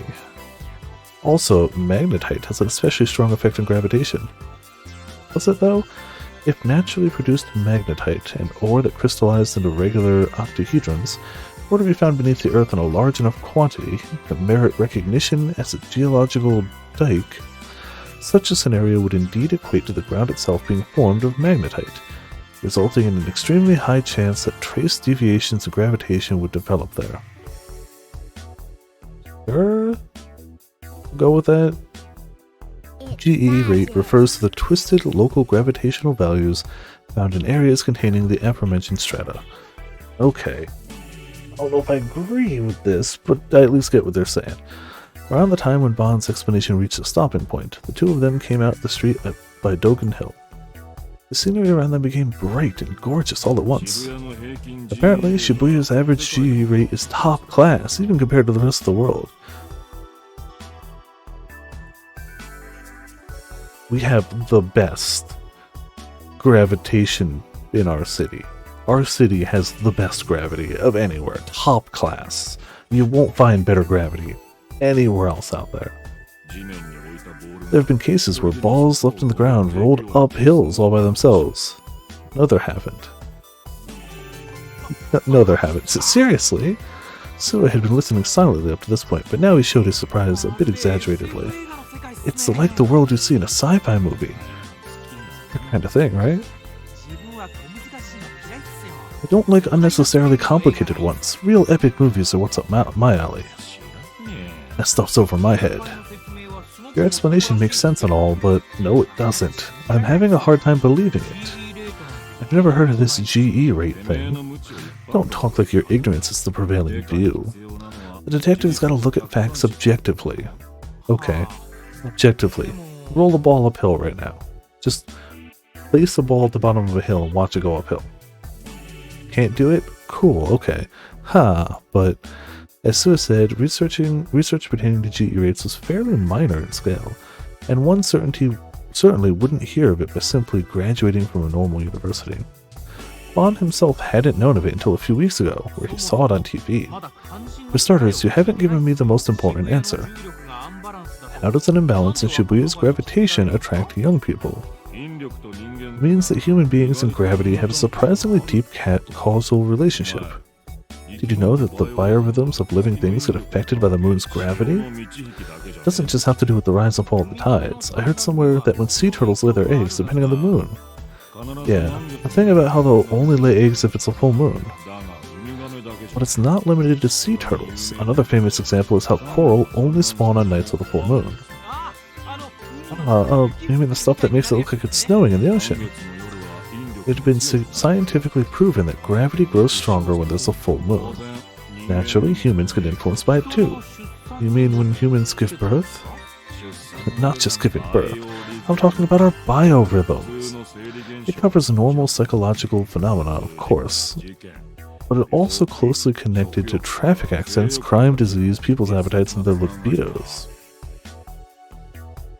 I don't know about all that, but having worked in retail for the better part of my adult life in one way or another, absolutely can confirm that I can tell what day it is going to be a full moon before I look outside. Like, if I gotta work at morning or noon or whatever, there are definitely days where it's just like, this is crazier than any other day in the past month. It's a full moon, right? And I'll go outside and look and it's like, yeah, no. And I feel like if you ask anyone who works in like retail, customer service, medical, anything medical related, they'll have similar tales. So like, is it just confirmation bias? Maybe. Does it have some basis in reality? Maybe. But, you know, there's enough of a widely accepted thing. They say that the blood rises to your head when you get exhilarated. It's getting pulled up there by the moon's gravity.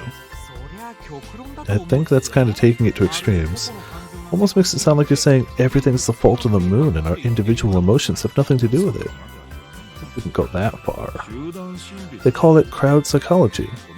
You suddenly start having fun the instant you come to this town, and maybe you start to feel like doing something a little reckless. People's reactions to the chain of Nugen incidents fall under the same umbrella. Everyone who sees that news here has by and large the same reaction. They're all enjoying it. They feel like they're the only ones who won't end up as victims, if they're watching someone else's house burn down. Are you saying we can blame that kind of crowd psychology on the GE rate? It's certainly a possibility. If youngsters unconsciously get it in their heads that they'll have fun if they come to Shibuya, there's a reason for them to be drawn to this town. As expected, Shuo was a quick study, Bon thought admirably. He was still young, but this side of him was rather impressive. And what set him apart from other youngsters was how, instead of simply following his seniors, he argued back when he had doubts about something or found it peculiar. I basically get what you're saying with respect to the GE rate, but how are we going to use it to find the criminal? If incidents are happening now because of the GE rate's influence, it'd be weird if they hadn't been going on for hundreds of years. So all we gotta do from here on is have someone investigate that. A specialist. You're not gonna do it yourself? Do I look like a specialist in gravitational rates? I'm a detective, you know. Bond smirked. Just having them look into New Gen. That's why I slacked off on work today, to come measure the GE rate at the crime scene. If all the crime scenes so far turn out to have abnormal GE rates, what do you think it would signify? Nothing. Surely not. Eyes round, Suez stopped in place. He appeared to have picked up on what Bond was trying to say. The incidents occur in places where the GE rate is abnormal, you mean? If so, we could somewhat predict where the next case will take place. We'll just walk around town with a pendulum all day until we find obscure random side areas where it moves a different way. We don't know that for sure yet. It's what we're going to research from now on. There was something to this city, something unidentified, hidden in the depths behind its gaudy exterior. Maybe it was a Pandora's box that humans mustn't touch. So Bond thought to himself as he surveyed the people going down the road. Back here. The D-Sword, also, is a form of guidance brought about by that will. When I heard those words, I couldn't stand it any longer. FPS kept on avoiding the subject by bringing up stuff I didn't care about. I had zero interest in things like her great will or why young people were drawn to Shibuya. I only wanted to ask her one thing. How do I get a D-Sword? I demanded of FPS, mustering all my courage. Tell me. Without any change in her world-weary expression, FPS dropped her gaze to the D-Sword she was carrying. Despite its enormity, she appeared to handle it with ease. I wondered if the truth was that she possessed some kind of ridiculous strength. Again, when you're super weak, everyone else seems really strong.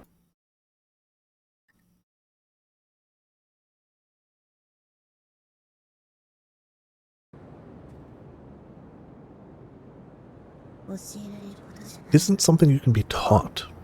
Why? What's with dropping all these hints and then refusing to tell me the most crucial part of it? You must find it, you yourself. Even I don't know how. She didn't know, then how the hell had FPS obtained the sword she was holding in her hand right now? Except, these swords are only visible to those with the power. So if you reverse this, that meant people without the power couldn't see them? I could see it clear as day, but what power? Did I have the same kind of supernatural power that allowed there to be two FPSs standing before me right now? You can see my sword, can't you? That means only one thing. If it was the power's fault that Shogun and Yuo were meddling with me, I didn't want that kind of meaningless power. Except, even so, I wanted a D-Sword. FPS had said it would grant me salvation. It didn't matter to me whether a great will existed or why young people were attracted to Shibuya. I just wanted a cool weapon. I didn't need any kind of power, and I didn't want to get caught up in anything bothersome. But to slip away from Shogun and Yuo, the only thing I had to get my hands on was a sword. Feel it, the will chosen by the world. But as before, FPS's answer remained ambiguous. I bit my lip and thought frantically about how to squeeze more information out of her. But given how poor I was at talking with 3D people, I couldn't come up with a single effective method. I tried thinking about eroge situations that might prove to be helpful, examples, but all that came to mind were barbaric things like making her drink an aphrodisiac or tying her up or confining her. Dude, what? I might be the worst kind of human being. He finally said it. Said the words. He knows. He's the worst. Yeah, roll credits. That's it. What is your name? Yeah? Facing me with her back. With her back facing you, FPS began walking slowly into the depths of the tunnel. I am Kishimoto Ayase. Now that she said it, I realized we hadn't so much as introduced ourselves. Nishijo Takumi. I couldn't see FPS's Ayase's expression from my position. I didn't know why she'd laughed at me. Let's meet again, Takumi. Ayase retreated into the distance. Wondering what happened to the other Ayase, I gingerly turned around. Her form had already vanished, leaving behind not the slightest trace. Had she literally disappeared or simply walked out of the subway? Ayase had called her a delusion, but was that the power of the D-Sword? I returned my line of sight to the subway interior. Ayase was just beginning to climb up another set of stairs, located about 50 meters deeper in the tunnel. At last, I completely lost sight of her. All that remained afterwards was the subway's eerie silence. I lacked the boldness to yell out and stop her. As for running after her, I was exhausted, and my sense that it would just be a hassle overruled everything else. In the end, all I could do was timidly return home, so as to avoid being spotted by Yua or the police. You definitely don't have your home staked out, but it's fine. Felt like it had been a while since the last time I'd gone back to my base. In reality, though, it had only been away for half a day. I left my PC on, thus boiling the inside of this metal container, and the Seraton in my screensaver radiated pale light and a smile into the rest of the dark room. I locked the door from the inside and flung myself heavily down on the sofa. When I closed my eyes, I couldn't help recalling what had happened today. Of all things, to be suspected by the police. They must be making some kind of mistake. I wasn't even capable of murder. Do a better job of investigating. This isn't a game. They probably thought that because creepy otaku didn't have much social knowledge, I wouldn't be able to object even if they set me up as the criminal. Since they had totally failed to find the true perpetrator, they wanted to maintain their reputations by using me as their scapegoat. Damn it, what should I do to clear up their accusations? I shuddered as I remembered the scene at Cafe. There was someone out there far more terrifying than the police. A high school girl. Yua was my enemy. She literally was like, I want to help you. You're in pain. You're doing things you don't even realize, and they're hurting multiple people, including you. Let's go get you help. Those are the words of someone's enemy right there. Lately, I thought it was safe because she hadn't shown any signs of movement. I'd been ecstatic, thinking she wouldn't attempt to make contact with me anymore. But today I'd been forced to realize my mistake. I needed a D-Sword to resist the likes of her. Are you really going to just start murdering people with a sword to prove that you're not a murderer? Is that his train of thought? I cast a glance at the cheap sword leaning up on the side of my PC. It was a fake. According to Ayase, a D-Sword was only visible to those with the power. Nanami had clearly seen my sword the other day I brought it. Besides, unlike Ayase and Senna's swords, this one didn't glow. Where could the real thing be? I had to acquire one ASAP. If not, it would be the end of me. There couldn't be anything worse than getting wrapped up in something this unreasonable. You have DID, multiple personalities. The dissociative disorder? What's the I there? I thought it was dissociative personality disorder? I don't know. You're wrong, that's impossible. There's no way it could be true. Didn't they say that multiple personalities are really rare in Japan? You have seen too many movies and novels. I don't have multiple personalities, there's no proof of it anywhere. Except for that proof that she already showed me. She's wrong, she's all wrong. But that chat log was consistent with what you had told me. She fabricated it, it doesn't count as evidence. But nor was there any proof that I didn't have multiple personalities. The doctor didn't diagnose me as having multiple personalities, but for some reason Dr. Takashi went away. I'm me, I know myself better than anyone, but I don't understand myself. I was assaulted by a tingling sensation at the back of my neck. The usual presence, the gaze of someone watching me. Whose eyes are those eyes? That's right, it's Shogun. He's the criminal. The chat log said so, didn't it? And Yua is Shogun's underling. Shogun was behind all the new gen cases. But did Shogun truly exist? Was not that itself a delusion? I'm normal. I'm normal. Aren't I? Cradling my head, I shouted at no one. The one who replied was, "You've got mail, Tommy. Sarah." I dragged myself over to my PC and checked my email. Grim was the sender. The title was "Found Something Interesting." Must be more of his trolling. He was trying to get my head to shut down again. I couldn't afford to go along with Grim's games now, but for the time being, I stuck to just reading the text of his mail. A video taken by the new gen perp? My fingers trembled against the mouse. I couldn't tear my eyes away from the email. Did he mean the criminal showed up there? Who was it? Surely not me. My desire to see it warred with my longing not to. This was proof. Proof that I wasn't the criminal. Or else proof that I was. I didn't know which would turn out to be the case. It was akin to a gamble. Schrodinger's criminal, yeah. Sensing the ringing in my internal alarm bells, I moved my mouse cursor up to where the link was located. But I couldn't quite work up the courage to click the URL. I want to save you. Shut up! Don't treat me like a criminal. Don't act like you sympathize with me. I didn't do it. You herself was the one on the killer's side.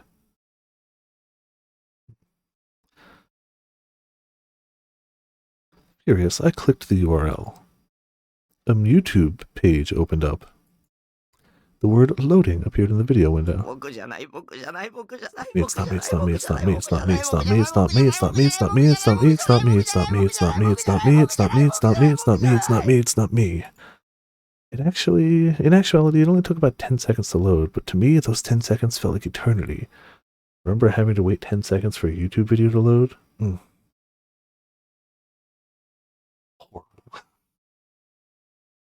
At last it finished loading, and the video began playing back. It was a film of a very dark place. The background was pitch black. It looked like somewhere indoors. I could already say he's gonna call them delinquents, right? Oh, this is from the group diving. Oh. In an attempt to somehow gather information from within the video window, I brought my face closer to the monitor. You didn't full screen the video? Okay. It was dim and hard to see, but several girls and guys were there. They were raising their voices, being terribly boisterous.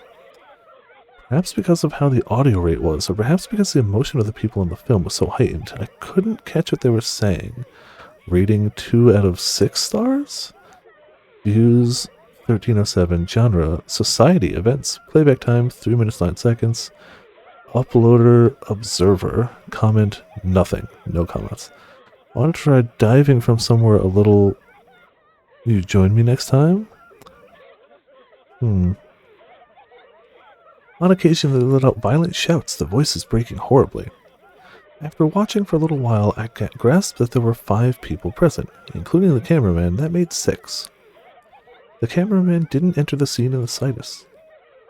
Though I could tell there were 5 people, the darkness prevented me from seeing their faces clearly. And so to affirm on one another, they caressed each other's heads, patted each other's shoulders, and embraced. I heard a girl's high-pitched weeping, as if she'd been overcome by emotion. It was certainly a singular spectacle, but how was this video related to New Gen? I can't imagine how this could possibly be related to New Gen. I can't possibly imagine how this could be related to New Gen in any way. Was the New Gen criminal really the one who filmed it? At least, I had no recollection of taping something like this.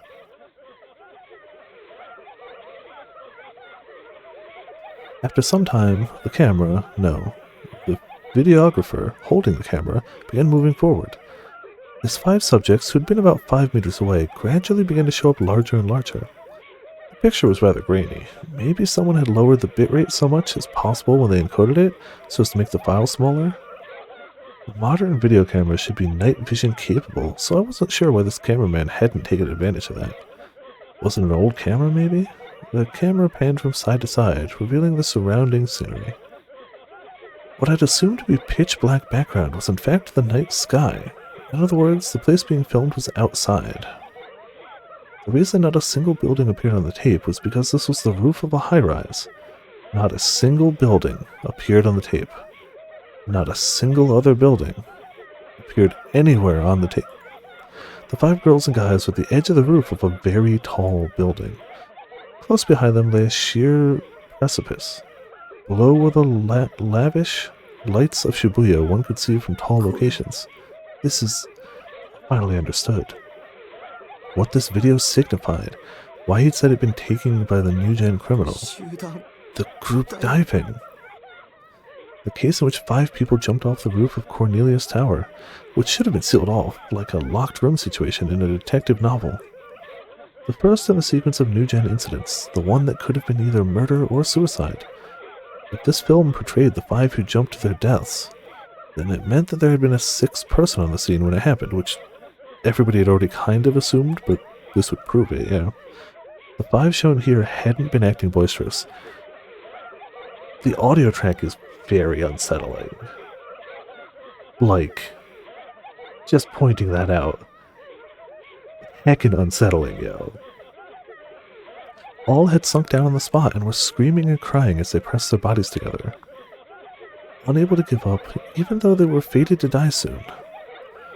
Like, you wouldn't figure just kind of unintelligible, like, sounds of, like, kind of laughter? Just looped, but, like, yeah. One shook his head and sobbed, "No, no." One fell to her knees and wept with her shoulders heaving, clutching at her hair. One turned to the cameraman, crying, asking why he was doing something like this. One had already gone mad and was laughing as tears poured down his face. There lay a raging desire to live, a searing longing not to die. Disconsolate anger. Why does this have to happen to us? Many raw emotions formed a downward spiral. In opposition to that, bizarrely, the cameraman's voice never entered the video. This cameraman was uncannily calm. Stop it. Stop it. Nothing would change, no matter how much I pleaded with a video that had been filmed almost a month earlier. I knew it was meaningless, but I found myself unconsciously shouting at the monitor. None of them wants to die!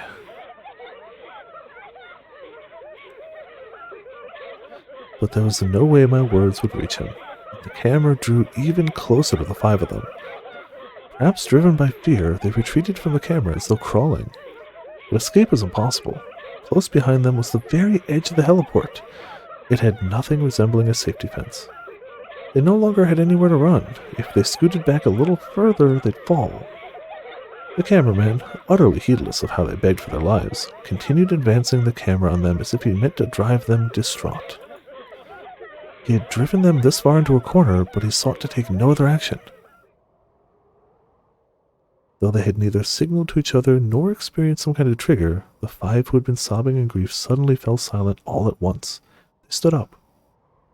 The wind was strong on the roof of Cornelius Tower. Pushed on by the wind, they seemed about to stumble. One misstep and they would fall.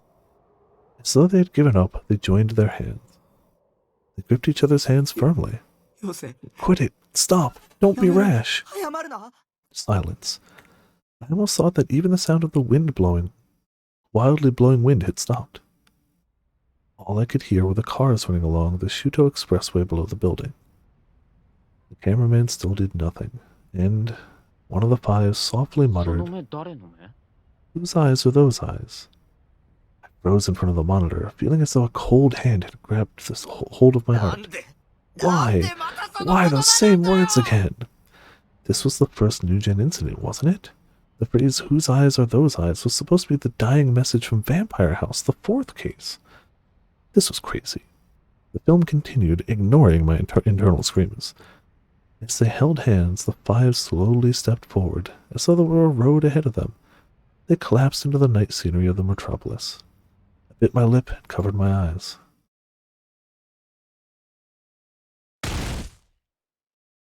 Yeah.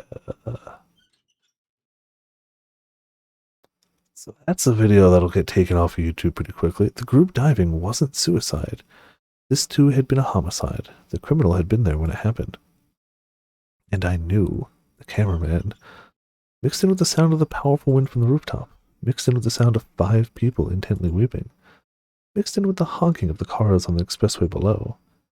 I distinctly heard another, fainter sound. It was a sound like that of metal creaking. The sound I had heard when the cameraman advanced. The sound of a wheelchair. When you appeared before me back then, it was real. The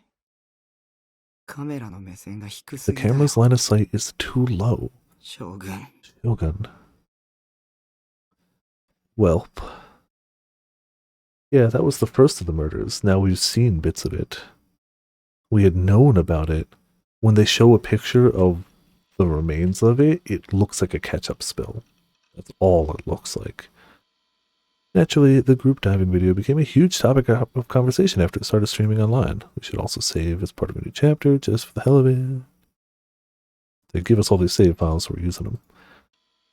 Oh yeah, they consider the earthquake as maybe part of the thing to set it off, but yeah. As Grim had told me, the internet was going bonkers over it. Many at 8chan were convinced that all 4 new-gen homicides had been committed by the same murderer. Whose eyes are those eyes? Is the new-gen criminal signature. School dropout, miser, Connecticut. No. Guy who put it on YouTube has to be the perp. Awesome stuff. Whose eyes are, etc. Night guard. Alrighty, I'll report it to whose eyes are white collar, Oregon. A message of vampire was whose eyes are, etc. That makes a connection between the first and last new-gen cases, even though everyone used to say they weren't related. So we can add in the pregnant man and the staking, too. I'm apparently here, too. It's me and Grim just harassing this poor fool. Grass lot baseball player. Whose eyes are those eyes? Lion dancer, city in the sky. Plus whose eyes, etc. first showing up in Vampire House, so whoever did it couldn't have been imitating the group diving. Secretary, don't look this way, lol, whose eyes, etc. I like how they're already just abbreviating whose eyes are those eyes. Like you couldn't just type the whole thing. Low income earner. I saw the vid, but doesn't it seem kind of fake? I bet 1 cent that some acting troupe did it to get press. Pilot in the stratosphere. Don't overuse the whose eyes phrase, whatever you twerps. All it'll do is make the perp get even more into it. Plastic surgeon. So, are we like totally sure it's all the same guy now? Dunce. Whose eyes are those eyes? Taking a siesta. Like, it's actually just 2 meters tall, and they had a landing mat spread out right below it. Raffle. Agreed. More people are going to get killed while you guys keep using those words. Get a hold of yourselves. It's not that funny anymore. And then they immediately type them, of course. Film festival participant. I live in Shibuya. Don't look this way. The YouTube vid. It's racked up the top number of views. Whoa, lol. Don't look my way. Here it is. The top story on MHK News. Oh. No declaration of responsibility from whose eyes, etc. yet. Special programming on all commercial stations, except for Tokyo TV. Clam farmer, interior designer, chief.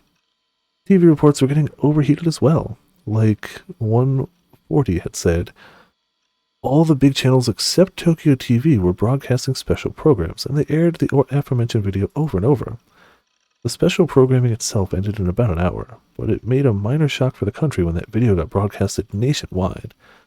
Although all of the stations voluntarily censored themselves cutting off the last scene, where the actual jumping took place, it still had an astoundingly powerful impact. The drift of the debate on TV was by and large the same as online, and people seemed to have all but decided that the 4 new-gen cases had been committed by the same criminal. Which was natural enough. They'd already discovered common ground between 2 of the new-gen incidents. Whose eyes are those eyes? The phrase currently going around Shibuya. It had originally made its public debut via the 4th new-gen case, Vampire House. Despite that, one of the victims from the group diving, which took place over a month earlier, had let the same words slip. At present, these words were known to have been used in the first and last of the 4 new-gen incidents. What that pointed to was, as everyone thought, the possibility that the 4 incidents had been triggered by the same perpetrator. The police held an emergency press conference where they announced their response by stating that they would move to identify the uploader with all possible speed.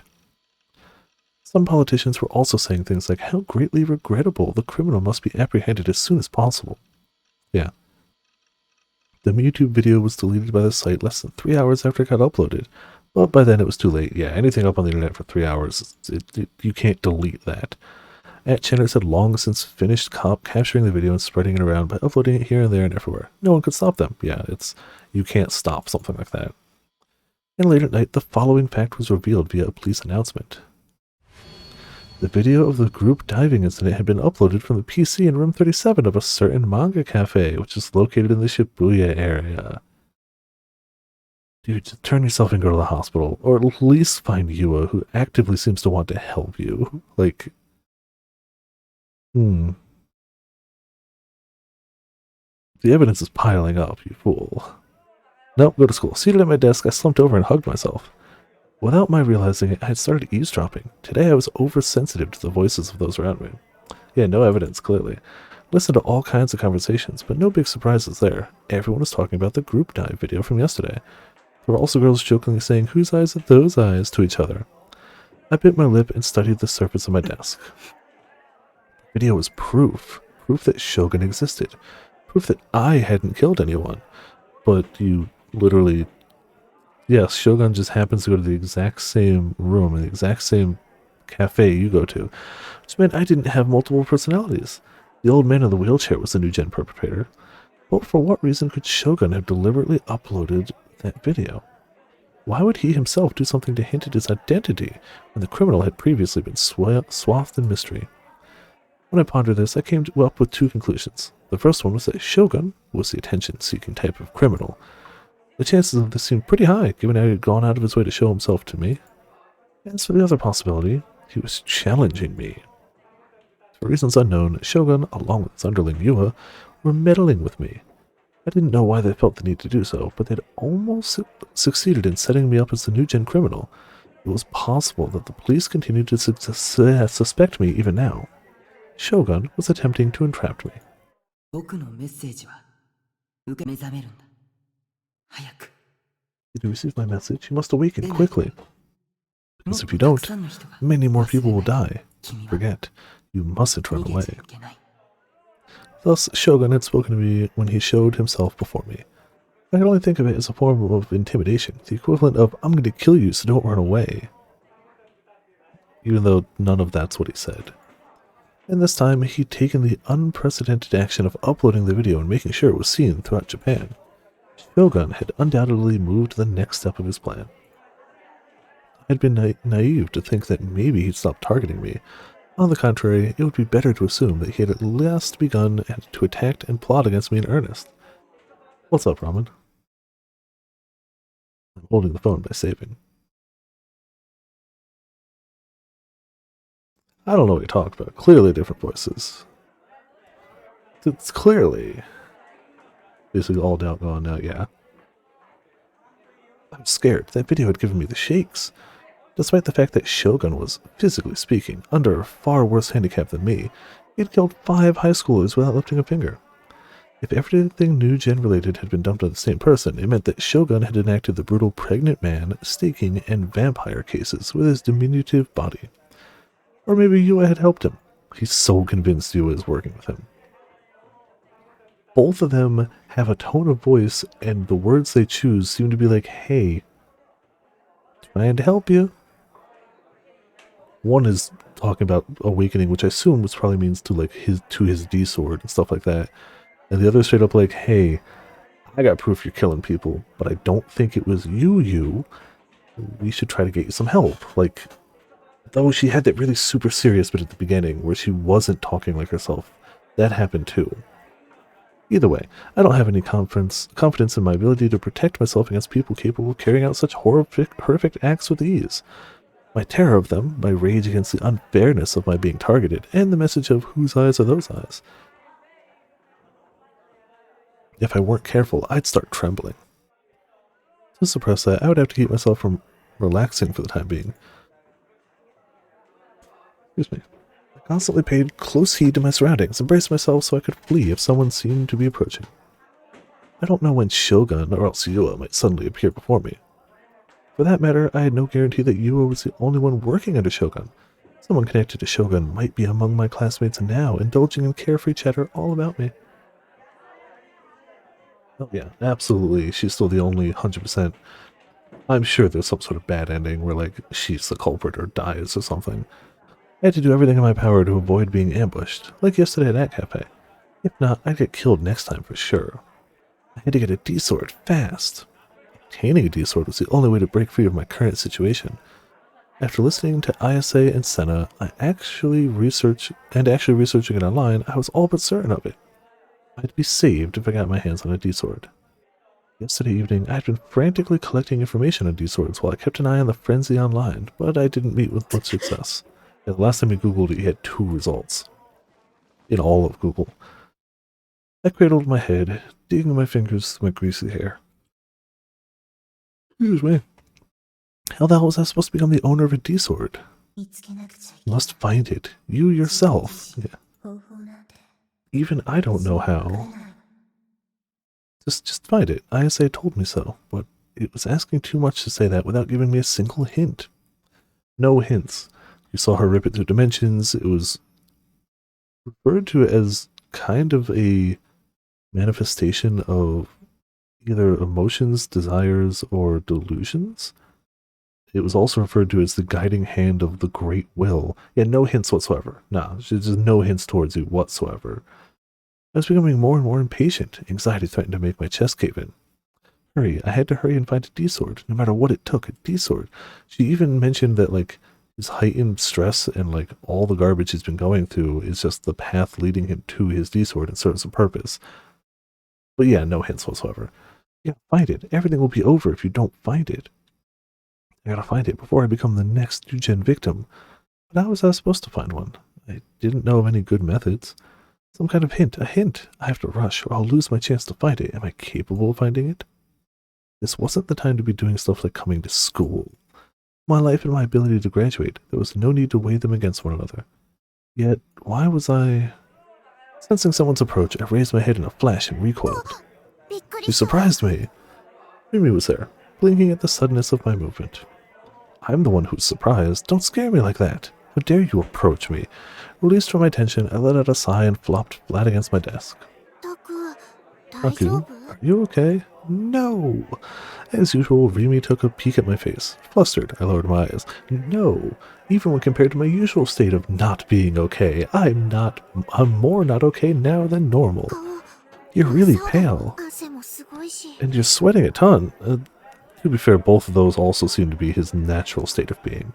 He's always sweating, and he stays inside in a closed metal container all day, so, like, he'd be pale. And your eyes are bloodshot. That's new. Was Rimi on my side, or was she my enemy? Because she'd saved me once, my wariness towards her had faded considerably.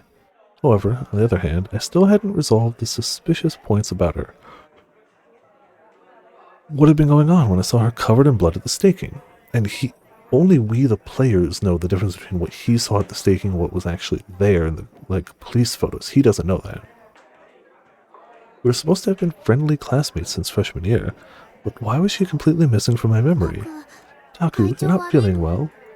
And even weirder, why would she suddenly appear? Like, why would she be missing from your memory up to that point and then suddenly be in your memory? Wouldn't it continue to not be there? Rimi tilted her head, looking troubled. It's nothing. I looked away from Rimi. I couldn't ask her such things to her face. Are you secretly working for a weird man in a wheelchair? My nerves were utterly frayed by the time today's classes finally came to an end. Even during class, I had ceaselessly and warily surveyed my surroundings, paying no attention to the classes themselves. I hadn't slept since yesterday, but the sheer tension of it kept me wide awake. School today had felt virtually endless, and its excessive length had sent me into despair time and again. I wondered why one's sense of time could be so drastically affected by one's state of mind. They say time flows at a fixed and constant rate, but maybe that's a lie. Your subjective point of view can change the speed of time. That is always a true fact. Like, it's definitely been brought up before, but that's so true. Of like, oh man, are you having a good time? Time is already gone. Are you miserable? Only 5 seconds have passed, but it's felt like an hour.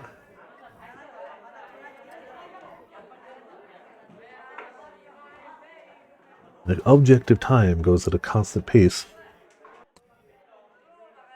with minor differences. Apparently, height and gravity do affect time, and we have clocks sensitive enough right now that if you put one at sea level and one on top of a mountaintop, you can see the difference in time from just that difference in gravity. Is it many decimal points of a second? Yeah, it's there. But barring that, time goes at a constant rate, but boy do you feel it different. In fact, I had a hard time thinking of people's attempts to affix standalone values to periods of time, like seconds and hours, as anything but a plot to cover up the difference in subjective perceived time, and thus make all of humanity recognize it in the same way. Yeah, quantifying time is such a weird concept if you think about it. It's such a natural thing for us. Like, I stream for about 4 hours a night. I stream at 10 p.m. usually. Like, this is part of normal days. I sleep for like 7 hours and I set my alarm to wake up. This is all normal stuff. But like, the concept of breaking time down into seconds, minutes, hours, days is just such a objectively strange thing, but also kind of required for functional living. And supposing the length of time changes based on your subjective perspective, then if you reversed it, wouldn't that mean that you could actually control its length at will, if you could control your emotional state and how much you were enjoying something? It occurred to me because of what Senna had said about controlling the free will of others. You've reversed it, huh? People who have been blind since birth can be made capable of properly seeing the scenery before them, with the intervention of a filming device similar to a video camera. If you could change the picture from a video camera to electrical signals and send it into someone's brain, making them see it as a series of images, then the reverse would be changing that which you envision in your head to electrical signals and sending it to a videotaping device, thereby turning it back into an image. In fact, there was no reason that said recording device needed to be a video camera. For example, what would happen if you connected them to a hard disk recorder and showed them recordings of a nature program? What if, instead of a nature program, you showed them an anime? Come to think of it, anime was 2D, it was delusionary. But since a person who'd been blind since birth would never actually have witnessed 3D scenery, if you showed them an anime and said, this is what the world looks like, wouldn't they come to believe that the 2D world itself was reality? Probably not. I don't know. I've never been blind. I wasn't born blind, so I don't know. That way, the person in question would perceive delusions as being reality. Okay. He was using a bad example, but yes. Say you showed somebody who's been blind their entire life videos and videos and videos, and all of them had been color corrected, like, towards the blue, let's say. They would go, oh, that's the world. That's what the world looks like. That's how things are, even though it's not. They'd be seeing a delusion. He used a weird example, but sure. For example, oh, well, speaking of weird examples, do we get a green example or a red example? Which is our example going to be?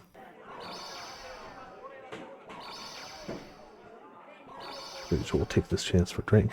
Green? Yeah, I'm not sure either. Like, some of these are a little more like, oh, this is important, and this is just like...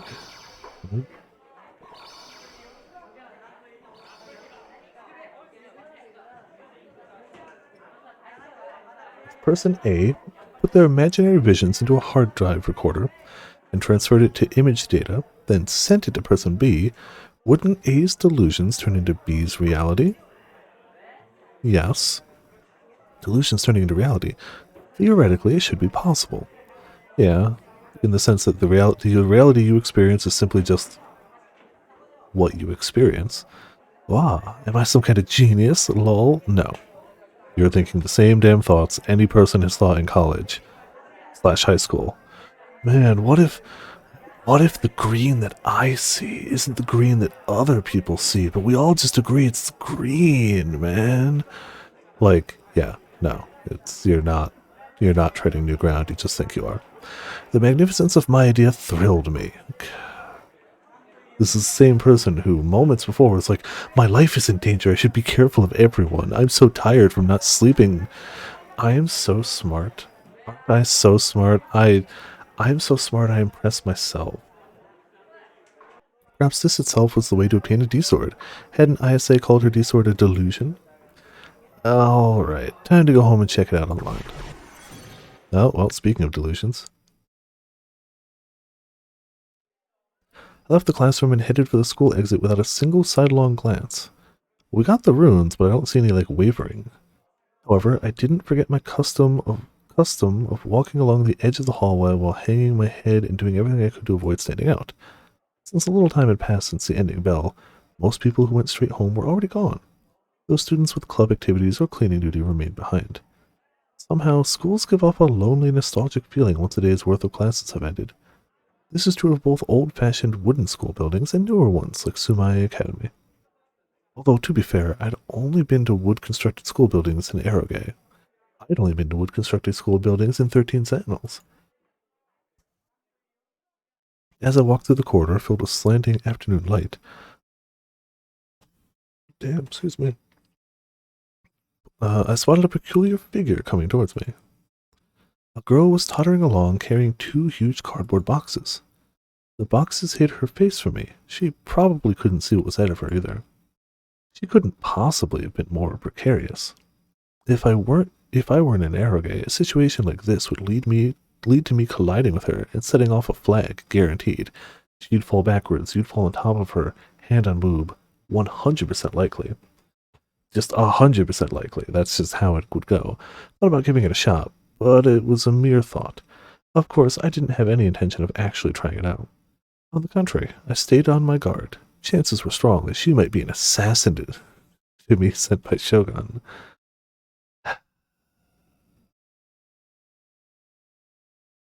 Also, hey Arclight, how's it going? Welcome to Viperland of the Jet. Hotspot? What's hotspot? Don't get involved, watch out. I paid careful attention to every step she took.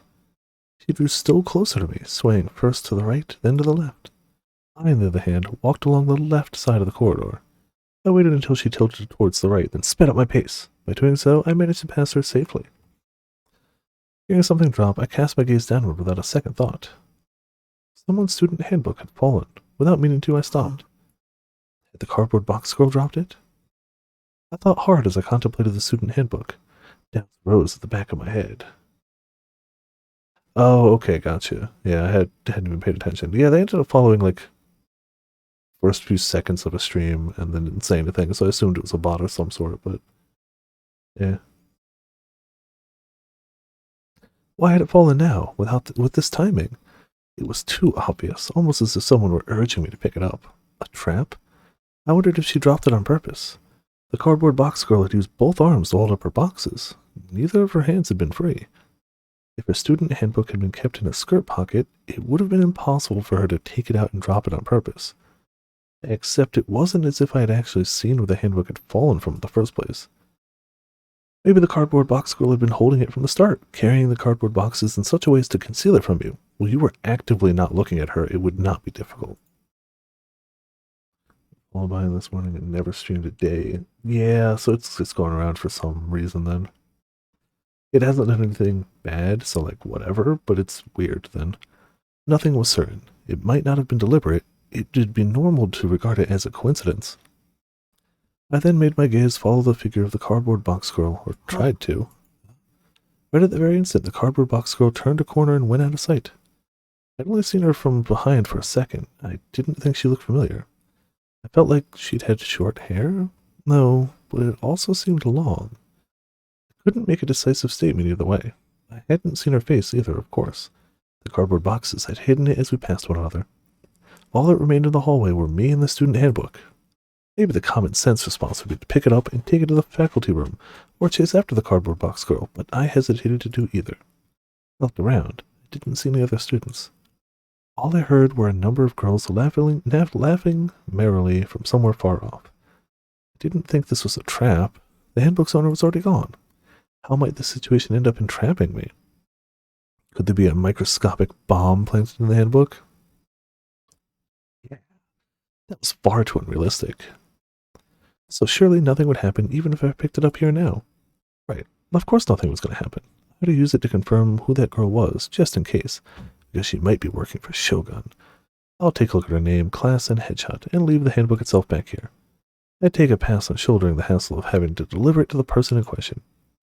After glancing around with even greater caution to make sure nobody was in the area, I picked up the student handbook and casually opened it to the first page. I hastily flung it away. What was that? An unidentifiable eeriness. It didn't so much freak me out as it made me feel sick. Malicious and blatant harassment aimed at me as an individual. Just a trapper keeper with a bomb. That sounds very Cartman. I thought immediately of JoJo's. Who would do such a thing? The girl from before, obviously. That girl had been affiliated with Shogun after all. Of course she had. I only had a glimpse of the student handbook's contents, but the first page, which should have contained the owner's name, birth date, class, and other information, had been utterly blacked out. Furthermore, the headshot photo that ought to be pasted there had been ripped away. Made me ill. I abruptly experienced nausea. I wanted to leave this place sooner rather than later. Covering my mouth, I went towards the stairs. By the time I blindly came out of the courtyard, I couldn't hold back my urge to vomit anymore. Made him literally sick? Wow. The instant I dropped on my knees, the contents of my stomach came rushing up backwards. Surging stomach acid made the depths of my throat sting. Tears blurred my field of vision. It grew hard to breathe. The aftertaste of bile in my mouth made me feel sick. Ugh, yeah, nothing. Throwing up is just one of those terrible feelings. Seems like I was closer to the end of my psychological rope than I thought. Yes, I might also have been because I stayed up all night. I looked around ceaselessly as I wiped the edges of my mouth. No one was there. Is this the most we've seen of... We almost never actually see him, right? This is the first time we've seen him outside of the opening. Of that opening sequence, right? Like, that's surprisingly like everything else we've seen other people, and his has always been first person through his eyes. This is like the first time we've actually witnessed him. I looked around ceaselessly as I wiped the edges of my mouth. No one was there. But the shadows and blind spots I normally wouldn't take notice of seemed dreadful to me now. I began to think that Yua and Shogun might be hiding somewhere. Once I made myself believe it, I lost the ability to take a single step away from this place. Somebody save me. I wanted to cry. At the same time, the urge to vomit rose in me yet again. No, I didn't throw up this time around, but I had dry heaves over and over. Honestly, dry heaves are even worse than actually throwing up. It hurt so bad, more and more tears started overflowing. Then someone softly began stroking my back. Frightened, I looked behind me. It's okay. It was Remy. Everything's okay. It's weird that he actively was like, I'm checking everywhere. No one's here. But she's there. Didn't want to see those eyes right now. That's true, yeah. These words weren't a question aimed at me. They were a gentle conclusion. Because I'm on your side, Taku. She didn't grimace at the rotten stench of the filth I'd retched up.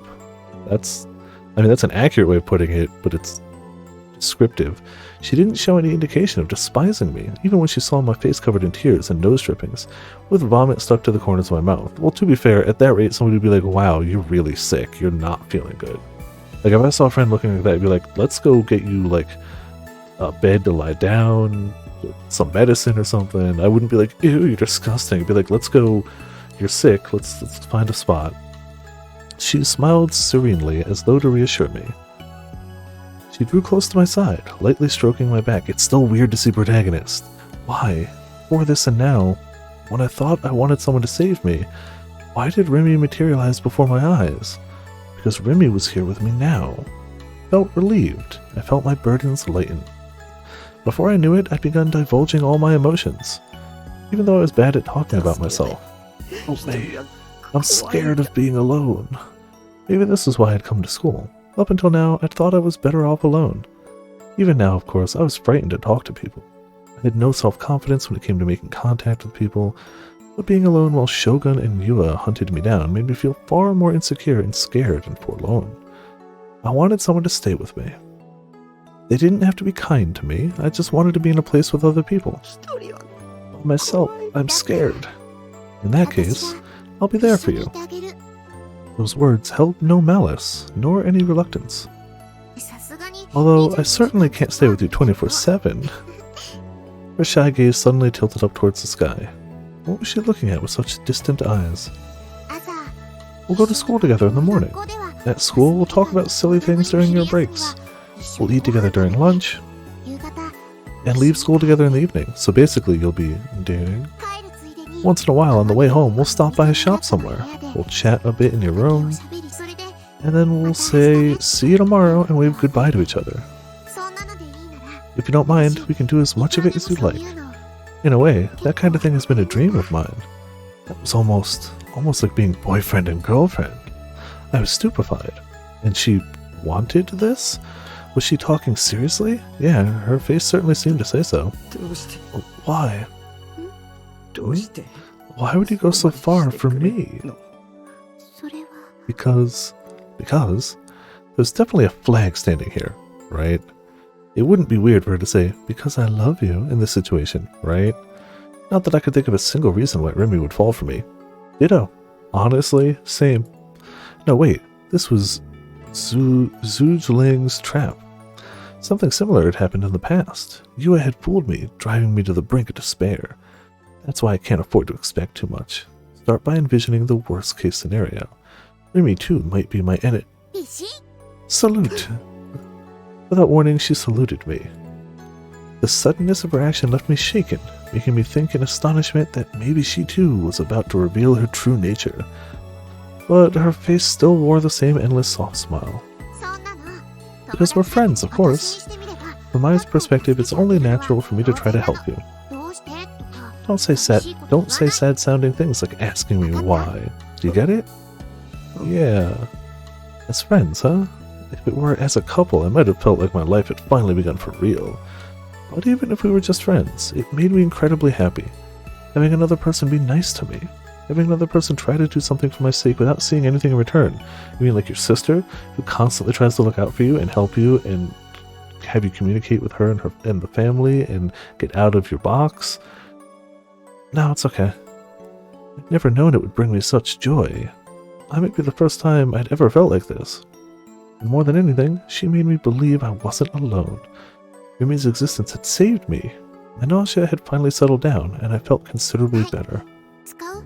Here, want to use it?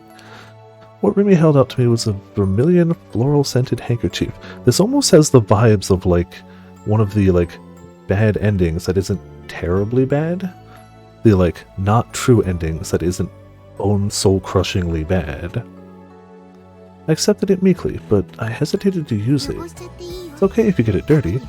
You can keep it. Ah, see, there's the answer. You can keep it. Thanks. I felt bad about it, but I decided that I might as well accept her generosity. I wiped the edges of my bile-soiled mouth. It was the first time I'd received a present from a girl outside of my family, although I wasn't sure whether or not I could call this a gift, because I'd felt as if I were all alone in the world. Even a little thing like this induced the same gratitude in me as something far more precious. My happiness and relief threatened to make tears spill out again. Shall we go back then? Remy asked me in a carefree voice. Bad end on the side though. True. Together. Apparently, we'll leave school together. Her suggestion from before was already a done deal. Though I hadn't given her an answer yet. Not that I had any intention of refusing. I was frightened of being alone. I didn't want to be by myself. Right now, Remy was the only person I could lean on. That said, I couldn't relax simply because Remy was going to walk me home.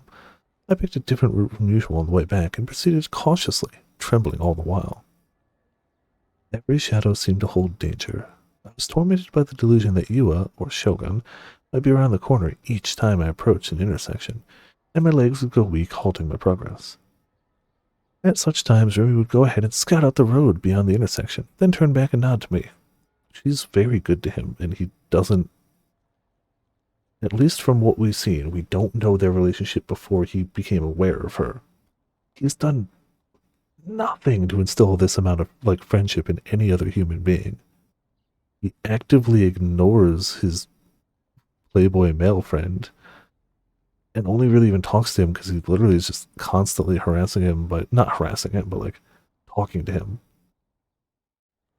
Why, like, this isn't just like, oh, hey, we're friends. Like, I've got friends I would absolutely do things like this for, no questions asked, but I've also got friends that are like, oh, I just heard a bell. Might have been in game. Might have been game. I definitely have friends that are like, hey, are you feeling okay? Let's get you to, like, the nurse. But I wouldn't be like, hey, I'm going to watch you. I'm going to be with you every single moment of every day that you want me to be with you from now on. I'm going to check ahead on the street corners for you because assume whatever's about, it's like, no. There are friends I'd be like, no, we'll bring you to the nurse's office, a hospital, a doctor, whatever. Get some rest. It's okay. It's fine. There's no one there. Relieved, I followed after her. Remy went along with me without a single grimace. Hey, can I ask you something? I played Little Busters. Is the visual novel also an anime? I have not. Nope, haven't heard of it. What on earth happened to you? That's a long story. I was a little torn over whether or not to tell her about it. If I told her here, and if she too ended up being targeted by Shogun, It'd be my fault for getting her involved. Yeah, there's light bells playing. Very light. 話したくないなら無理に話 Well, さな we're くても。 good to know. The problem being, we are a little, up during the stream before. Okay. We are very backlogged in visual novels. After this, we have Robotics Note Elite. Then we've got Chaos Child. Then Steins Gate Zero. Then Robotics Note Dash. Then My Darling's Embrace. Then hopefully either hitting up Danganronpas or The Great Ace Attorney. And somewhere in there, slapping in what's it called? Walk in the Woods, Night in the Woods. You're not skipping the common route. Ah, okay. So it's like, I'm not saying I don't want to, and if two people are being like, hey, this is a great visual novel, it's probably a great visual novel. The point is just, we already have things laid out for a ways now. I don't want to plan to add more yet. But when we get towards the end of that, and I'm like, what do we add? That's a different story. If you don't want to talk about it, you don't have to force yourself. No, I'll talk. My mouth had already started moving. I definitely didn't want to get her caught up in it, but if I didn't explain anything, Remy wouldn't understand the gravity of my position. For my own sake, I ultimately chose to close my eyes to the potential danger to Remy. Yeah, screw her, obviously. She'd been the one to say she'd stay with me, so it's not like I was doing anything wrong. The fact that Shogun was the true Nujin criminal, the fact that Yua was his underling, the fact that they were targeting me, what had happened in front of the 107 building. I summarized everything, stuttering all the while. He's best work in front of even Clan writing was. Oh, okay, you did mention that then, yes. That it's the same company, okay. I do remember you mentioning that. Oh, and we also have the House of Fata Morgana in the list somewhere. I don't know where. There's always the possibility that between one of the side AV games we take like a little break for another little thing, especially something like Night in the Woods that I know is a shorter game, or we might just keep powering through. Like, I'm enjoying these, we might just keep powering through. When I spoke of how Shogun had appeared in front of me, riding his wheelchair, Remy made a sober face and lapsed into thought. Angel Beats also. Oh, okay, I've seen Angel Beats. I really liked Angel Beats. I didn't know anything about it going into it, but ended up really liking it. Also, TK is the greatest character, hard stop. Possibly in all anime history. Possibly the greatest anime character of all time, but definitely the greatest character in that show. No competition. This is not up for debate. I mean, we heckin' have, It's my turn. Get chance and luck. everything he says is perfection. Also English, but perfection. I've been thinking I wanted to ask her about that incident. This was the ideal opportunity to do so.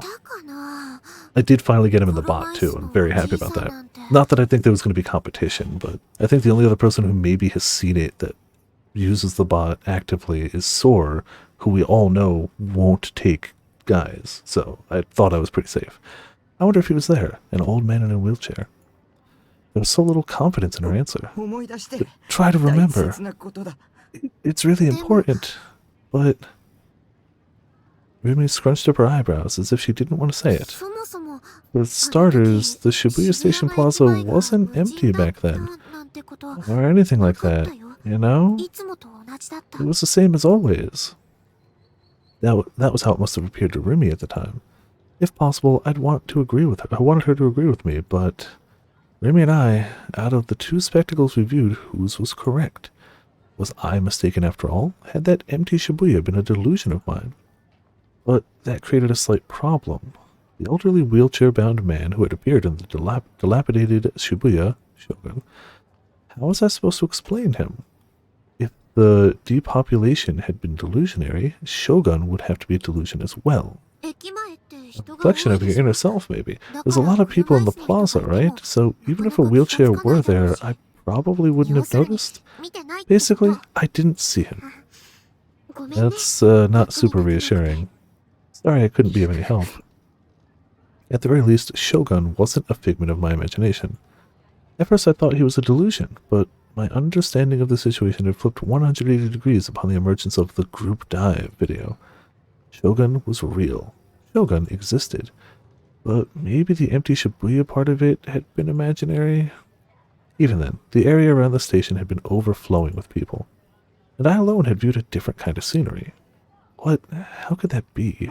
ね Hey, more importantly, can I ask you a favor?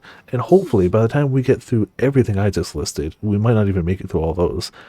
The Somnium Files 2 is probably going to come out, and I'm super excited for that. That is definitely one that, like, I'm excited for. I feel like once we know, like, we don't have a direct date for it, right? We just have, like, a general idea. I feel like once we get close to a directed date for that, like, I'll finish whatever one I'm on and be like, insert I here. Like, we'll just, if it takes like a week or two off, where we just fill it with something or whatever, like, I want to be ready to start that when it happens. It's easier. Oh, fair, you know. Oh, man, I did not expect that game to get a sequel.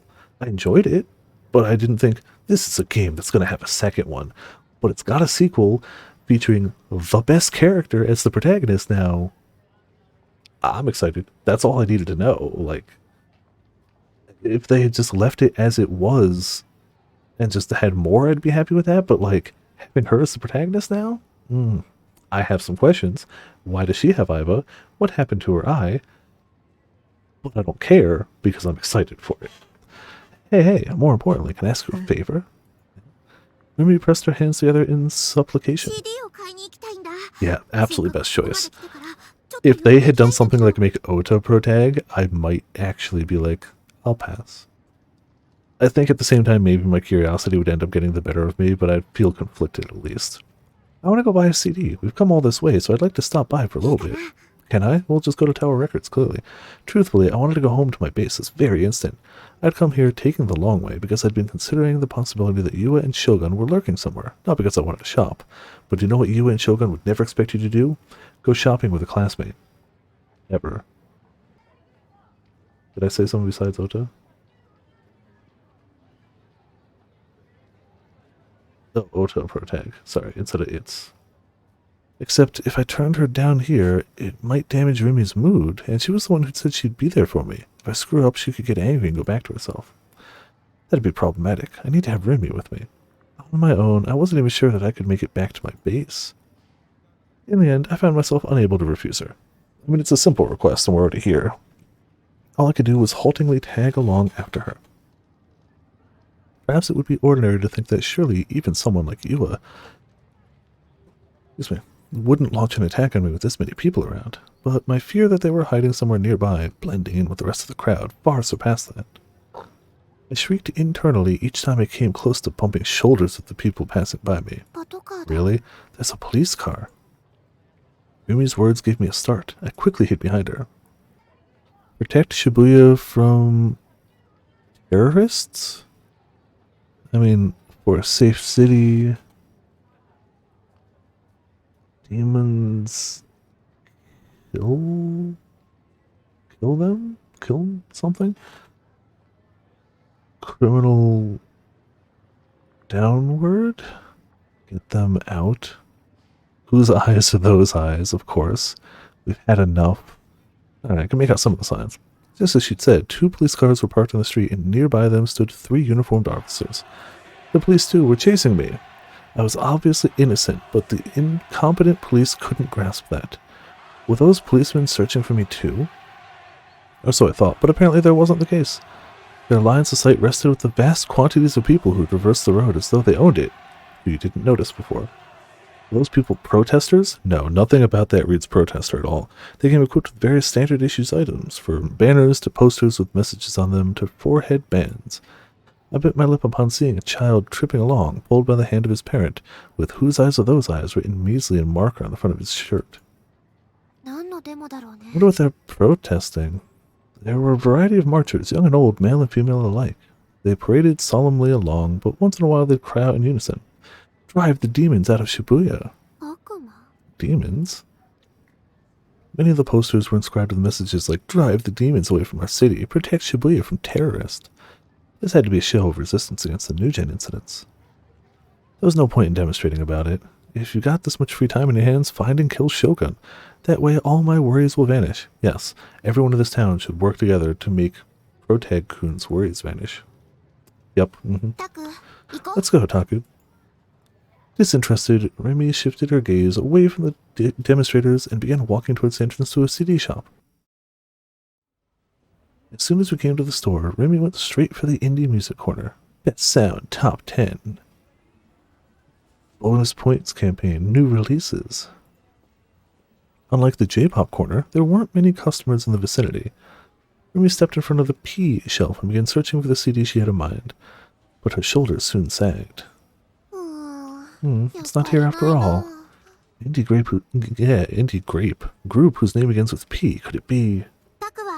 Taku, do you know about a band called Phantasm? Everyone's been talking about them.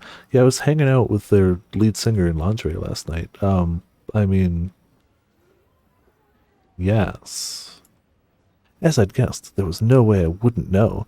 I had been to one of their concerts and I owned their CD. Remy smiled ruefully when I nodded. I'm always slow to catch on to that kind of news, and I only heard about them recently. Thought I'd borrow the CD from a friend, but they're all having trouble getting their hands on it. So I figured my only choice was to buy it, and I've been looking here and there for about a week now, but it's sold out everywhere I go. I wonder when they'll get to a new shipment. I have it. Remy's eyes went round. You have it? The CD, you mean? I nodded, and Remy placed her hand on my shoulders. So let's see, the green one is we go, yeah, cool, you can borrow it. The red one is, you'll never take me alive. Be nice, so should we go green? Should we go be nice here? You can pry the CD from my cold, dead fingers. Alright, we'll go green. Her sudden closeness flustered me. The sweet smell of shampoo that came floating from her hair tickled my nose, and I knew my face was getting flushed with heat. Say, Taku, let's make a deal. A deal? If you lend me that CD, in return, I'll... She wore a terribly serious expression as she watched me. My breath caught in my throat. In return, she would... Do what? Oh, yep, total delusion. Her cheeks blushing with a trace of embarrassment. Remy whispered to me as though she'd made up her mind. You can do whatever you like with me. Oh my. When I comprehended her meaning, I lost my composure. I couldn't tell if she were joking or being serious. For the moment, I began to look away from her, but before I could, she... Get down. Remy cast a brief glance at her surroundings, then pressed down on my shoulders. Perplexed, I obeyed her. Oh yeah, total. Hugging my knees, I leaned up against shelf of CDs. As I puzzled over her intentions, Remy crouched in front of me. Stretch out your legs. Are we gonna have to cut the video source? So she wanted me to sit directly on the floor. I didn't want to act that much like a delinquent. Sitting on the floor makes you a delinquent.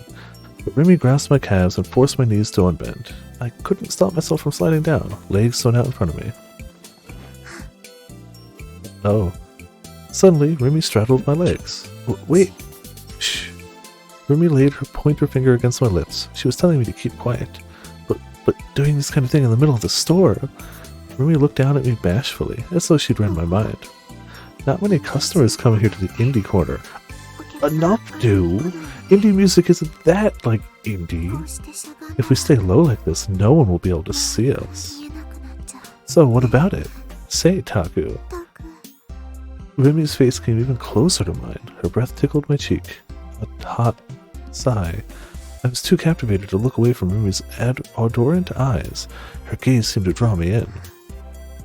Remy looked directly back at me. Oh, this is definitely a delusion. I mean, besides the wavering visuals, this is definitely, like, you just know. Still looking, she began moving her hands alone, undoing the buttons on my blazer one by one.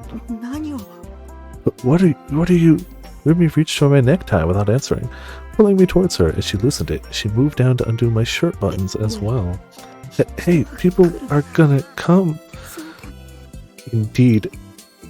I almost made that joke, and they did it for me. Damn you, game.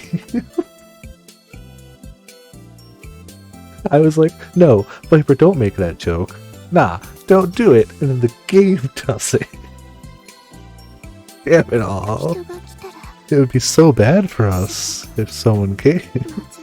The slim hands, belaying her words, slipped past my bare chest and into my shirt. A cool hand slid leisurely across my skin. Also, hey again, Mitz, how's it going? A bewitching smile. This is all a delusion in his head. As you do. I felt a pang in my chest at the sight of her expression. She was normally so bright and cheerful and gave off little in the way of sexual atmosphere. Your heart is pounding. Because you're Uber Arrow. Uber Arrow? Ah, crap. I blurted out exactly what I was thinking. That alone was enough to unsettle me. What does that mean? Tell me, Taku. It means you're amazingly hot. The tips of Rumi's fingertips caressed the sides of my neck, crawling over my skin. Oh yeah, when is he gonna snap back? It tickled, and it felt amazing. You begun to want to have your way with me. Guided by instinct, I nodded vigorously. Then, shall we do it here? They're in the middle of a record store, by the way. Like, they're buying CDs when he went to this delusion. So this is literally openly in public. But nobody comes to the indie music section, so it's fine. But what? I doubted my ears. Do it here? Did that mean... Do what? Yep, there it is. Do what, he asks. Yep. I abruptly came back to myself. Rumi was waving her hands in front of my face, eyebrows knitted in wonderment. I wasn't sitting on the floor, and she wasn't straddling my legs. We were simply standing normally, facing one another. What's wrong? You seem to zone out all of a sudden. It's nothing. Calm down. I left away from Rumi, turning my back on her and took deep breaths. I'd had an arrow delusion. I was indeed the lowest of the low. I became quite disgusted with myself. As you should. Deserved. No, it was also Rumi's fault for talking about repaying me. Yeah, how dare she be like, hey, I'm promising to help you out with your stuff. You could lend me that CD I'm looking for. It's a trade. It's a deal. Any male would start imagining stuff if he heard such a suggestive, sexy line. No. Come to think of it, how does she intend to repay me after all? You know, if you didn't... Yeah, if you hadn't literally had a delusion through her talking about it, maybe you'd know. I'm going to go ahead and assume that you, or guess that you weren't listening to me, right? Yeah. Then I'll say it one more time. Would it be okay if I lent you one of my favorite CDs in exchange? Totally innocent. You had to go, huh? Hey, it's okay, right? Please, let's do it that way. Well, there's reality for you. Speaking of which, why had I fantasized about things ending up that way with Rumi anyway? I wasn't supposed to be interested in 3D girls, yet he continues to be interested in 3D girls, any single one of them. When I nodded right away and answered Rumi's suggestion, she struck a joyful victory pose. It was so funny looking that I found myself smiling, despite the danger of my situation. Somehow we made it back to my base without any incident. It was red. Yeah, curious. It was all thanks to Rumi, of course. I owed her one. But I was a tad put off by how she instantly rejected my request to wait outside while I tidied my room a little. Come on, I saw how messy it was the last time I came here. No point in trying to clean up now. You don't have to put on a front. We're pals, right? It didn't fail here. I mean, we tried. What kind of pals? Rumi was absent from my memory, and so I didn't really know. Once in a while, I was startled by Rumi's familiarity towards me. It wasn't at all unpleasant, but there was a definitive discrepancies in the sense, of distance we each felt between each other. For that matter, I wondered if Rumi was serious about it being okay not to clean up my room. Yeah, he's got garbage everywhere. He literally can't sleep on his bed because it's filled with just Arrow manga and games. You should clean up a bit, dude. Even though convenience store lunchboxes I'd finished eating were scattered on the floor along with utensils, and Arrogate boxes with sensationalistic illustrations on them were piled up on the bed. Either Rumi wasn't the sensitive sort, or she didn't perceive me to be any kind of threat.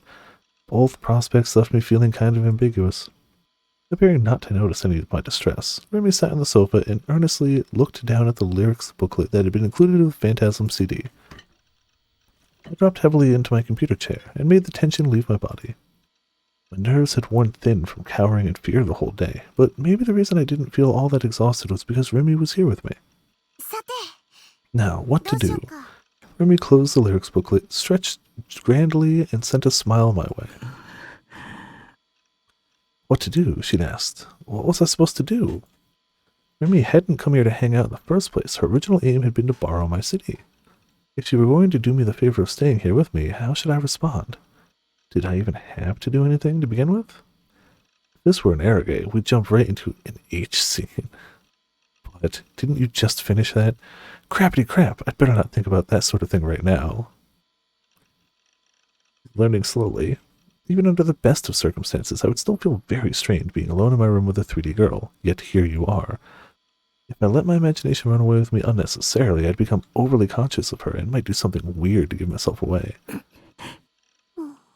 Weird, like just staring at her in silence? You know, silence. Remy gazed vaguely at the manga volumes scattered on the floor, and the Arrogate stacked on the bed. Oh, awkward. I had the sense that I ought to start a conversation, but I couldn't think of any potential topics except games or anime. I didn't think she'd know much about them. Anyway, she said she would be there for me, so maybe she would spare me and start talking first. I'd be in trouble if she expected me to take the conversational lead. Didn't know how to handle 3D girls, after all. I was grateful to her for staying with me, but I wouldn't be able to hold up under the pressure of the silence. The dimness of my room was also part of the issue. It gave me the hallucination that there was something lewd in the air between us. Just because you opt to not put a light bulb in your room doesn't mean you have mood lighting. It just means you don't have light. There's no lewdness. It's just dark. Because you don't have a light bulb. Okay. Unable to keep still, I turned to face my PC. There's something I had to look up. I had thought of it earlier at school, something that might be a hint about how to come into possession of a D-Sword. Is it possible to change your imagined visions into actual images? Using the things Senna had told me about VR technology and how humans are electrical devices as a springboard, I began probing into the matter. What are you doing? Remy stood up and approached me. Should I explain? But how best to explain it to her? What a hassle. What a hassle talking. Hey, tell me what you're doing. When I didn't react, Remy started poking me in the back with her finger. I certainly couldn't ignore her, could I? Do you, believe delusions can become reality? As I entered search keywords into my browser, I spoke without looking over at Remy. In fact, it seemed more like I was addressing Sierra-tan. Delusions become reality? That's impossible. If they could do that, people would already have become omnipotent. Omnipotent, huh? That very well might be the case.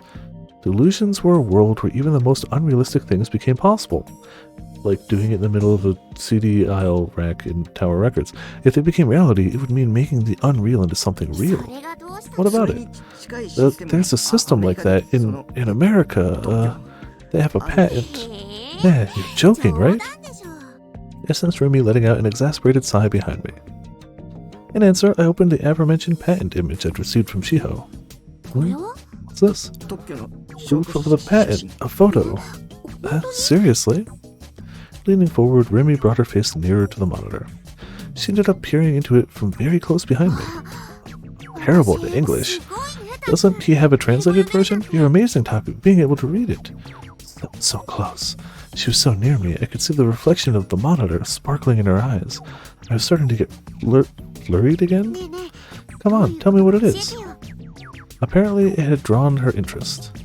Doing my best not to think about how close she was, I focused on looking back and forth between my monitor and Sierra-tan. Even people who have been blind since they were born, connecting to a recording device, like a video camera, you can see the scenery reflected there. Pretty dense stuff, yeah? You mean a video camera can work in place of your eyes? Right, it's called VR technology. It'd be amazing if it were real. I'm telling you, it is real! Senna had said the tests were successful. But what's the connection between being able to see through machines and delusions becoming reality? I'm not that quick on the uptake, so I don't really get it. While explaining it to Remy, I played around with likely sounding search keywords using trial and error, but I couldn't find the sort of page I'd been looking for. Even so, I persisted in inputting new keywords. Because the scenery in a recording device and things you imagine in your head are both electrical signals, so If you look at it the other way around, think about sending electrical signals out of your brain, not sending electrical signals into your brain. Oh, ambiguous answers were all that came back. Maybe she didn't understand very well. It'd be a bother to explain in greater detail, so I gave up on talking about it. I concentrated instead on looking things up. Well, it wasn't like I needed her to understand, because in the end it was nothing more than my own deductions. Remy went on nodding and making noises of assent all on her own. I figured I would leave her be. I'd run a variety of searches, but I couldn't find any documents verifying my line of reasoning. Deciding to alter my approach a little, I began running searching emphasizing the patent-related aspect of it.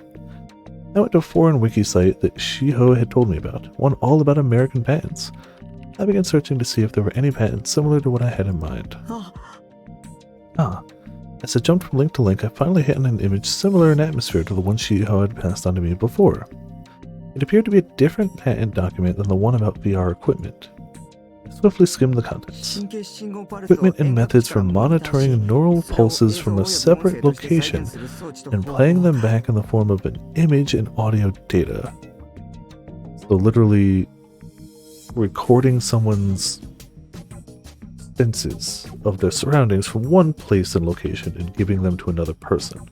Oh, it's exactly what I've been thinking of. I unthinkingly hovered out of my chair. You know that time when you get so excited that you just start levitating just suddenly in front of other people? This is amazing. Amazing? What is? To put it simply, this is technology for secretly recording people's thoughts. Recording thought? In short, it meant you could use special machinery to spy on the sounds and images people thought of in their heads. Then people shouldn't be spying on him. You'll just know. On top of that, it said the neural pulse monitoring could be performed via satellite. That would make it possible to film the thoughts of everyone on the planet. Can they really do that? It's not a sci-fi novel or something. But patents, you can't get one unless it's been perfected. I don't know if that's accurate, but who knows. You definitely can't. So it had said when I looked up patents online. Also, one second.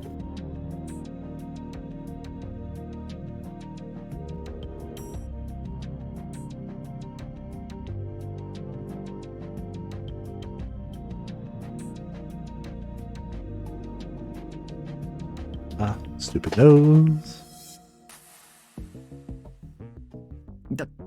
That's why this system must have been already established as possible. This wasn't fiction. With enough money and technological power to construct the system, it could be made into reality at any time. This is what Senna had told me.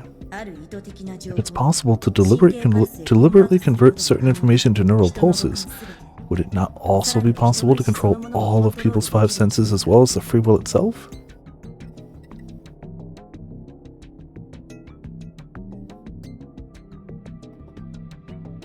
There had been no source for that theory, so ultimately it amounted to no more than Senna's deductive reasoning. But a source had emerged for the theory I thought of. I wonder why such amazing news story remained totally unknown in Japan. Frankly, it seemed Nobel Prize-worthy to me. I went on to run a search for the words thought recording, but came up with the records from an American lawsuit. English again. I'm gonna get a headache. It was fairly long, so it looked like I'd have a pretty hard time reading it as well. The phrasing might get kinda weird, but I used an automatic translator to convert it to Japanese. The contents were, in sum, something along the lines of the following. Nerve gear always comes back to nerve gear, doesn't it always? Also, they mentioned the name of the school, and I'm trying to remember if that's the name of the school that Risu worked at too, or studied at. Maybe it's not though. Lawsuit brief, but I think IDV Universe, American University, studying brainwaves, and I'm like, Krisu. Lawsuit brief. Plaintiff N.K. Robin.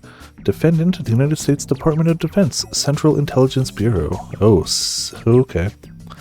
The plaintiff's claims. My thoughts have been spied on by means of a special device, recorded and broadcast to an unknown destination via satellite. These satellites have taken me hostage day and night without end. Numerous satellites constantly assault me. Tracking, observation, full-body surveillance, biorhythmical attacks, oral attacks, physical debilitation. I mean, this... If that was built, and if they had picked him for some asinine reason, this could explain a lot of the things about Protag-kun. If they were testing this on him. Since the latter part of December 1990, I have been forced to view man-made dreams, including both visual and oral components, as I sleep. From February to May 1992, I underwent biorhythmical assault, pain, torture, harassment. Recognizing this as an attack against me, I began recording the following items in notes beginning in February 1992. Date, time, the contents of particularly agonizing psychological attacks. Like, he clearly gets psychological attacks. He clearly... I'm trying to remember the exact phrasing of it, but when the game opened proper, not the unusual opening scene, but the actual opening scene of him, didn't he make it seem like he always had felt like he had been watched? Like, it's not like this was a recent thing? Which means this could have been going on for a while. It's all certain. I think we can agree on that, right? Biorhythmical attacks were carried out against every part of my body. All those portions of my body were adjusted to best receive the unpleasantness, exhaustion, and suffering induced by pain, torture, and harassment. The main regions are listed below. Chest, vision, lower abdomen, brain to interfere with my sleep, brain to show me artificial dreams, mind surveillance, thought recording, and with the government's involvement. Whoa, for real? Ah, I know about this. I saw it in a movie a couple years ago. That's fiction. But the brief written here wasn't. There were two possibilities. The plaintiff was merely a mental patient, or the whole thing was fact. It was difficult to discern the boundary between the two. It seemed as though it could be truthful, considering the patent I'd seen earlier, but Senna and Ayase weren't mentally ill, especially Ayase. At the time, Ayase had become two people before my very eyes. I hadn't witnessed the second when she became like that. But when I turned around, another Ayase was there, and in her lingerie to boot. She had shown me how she pulled her D-sword out of thin air as well. It hadn't been an illusion or a delusion. Once she showed me something like that, I couldn't say she was simply sick in the head anymore. 16 years ago, he's like 17 here. Only Ayase had told me the following. This is the delusion you wished for. That mysterious phenomenon really had been. Was it truly the result of what I had envisioned? Right beforehand, admittedly, I had been wondering about what color her underwear might be. Why would you... These swords are only visible to those with the power. You can see my sword, can't you? It means only one thing. Was this what she had been referring to when she mentioned the power? The power to project delusions into reality? Perhaps I possessed it. God, I hope you don't. No. I was getting way ahead of myself here. It was too much of a leap to assume such a supernatural power existed simply because there was a system capable of scientifically replaying delusions on film. You must find it for yourself. Well, we've got a red or a green for finding it. Where do we go? Do we go red? Do we go green? Do we go low key? Do we go high key? Which helps us find it? Who knows?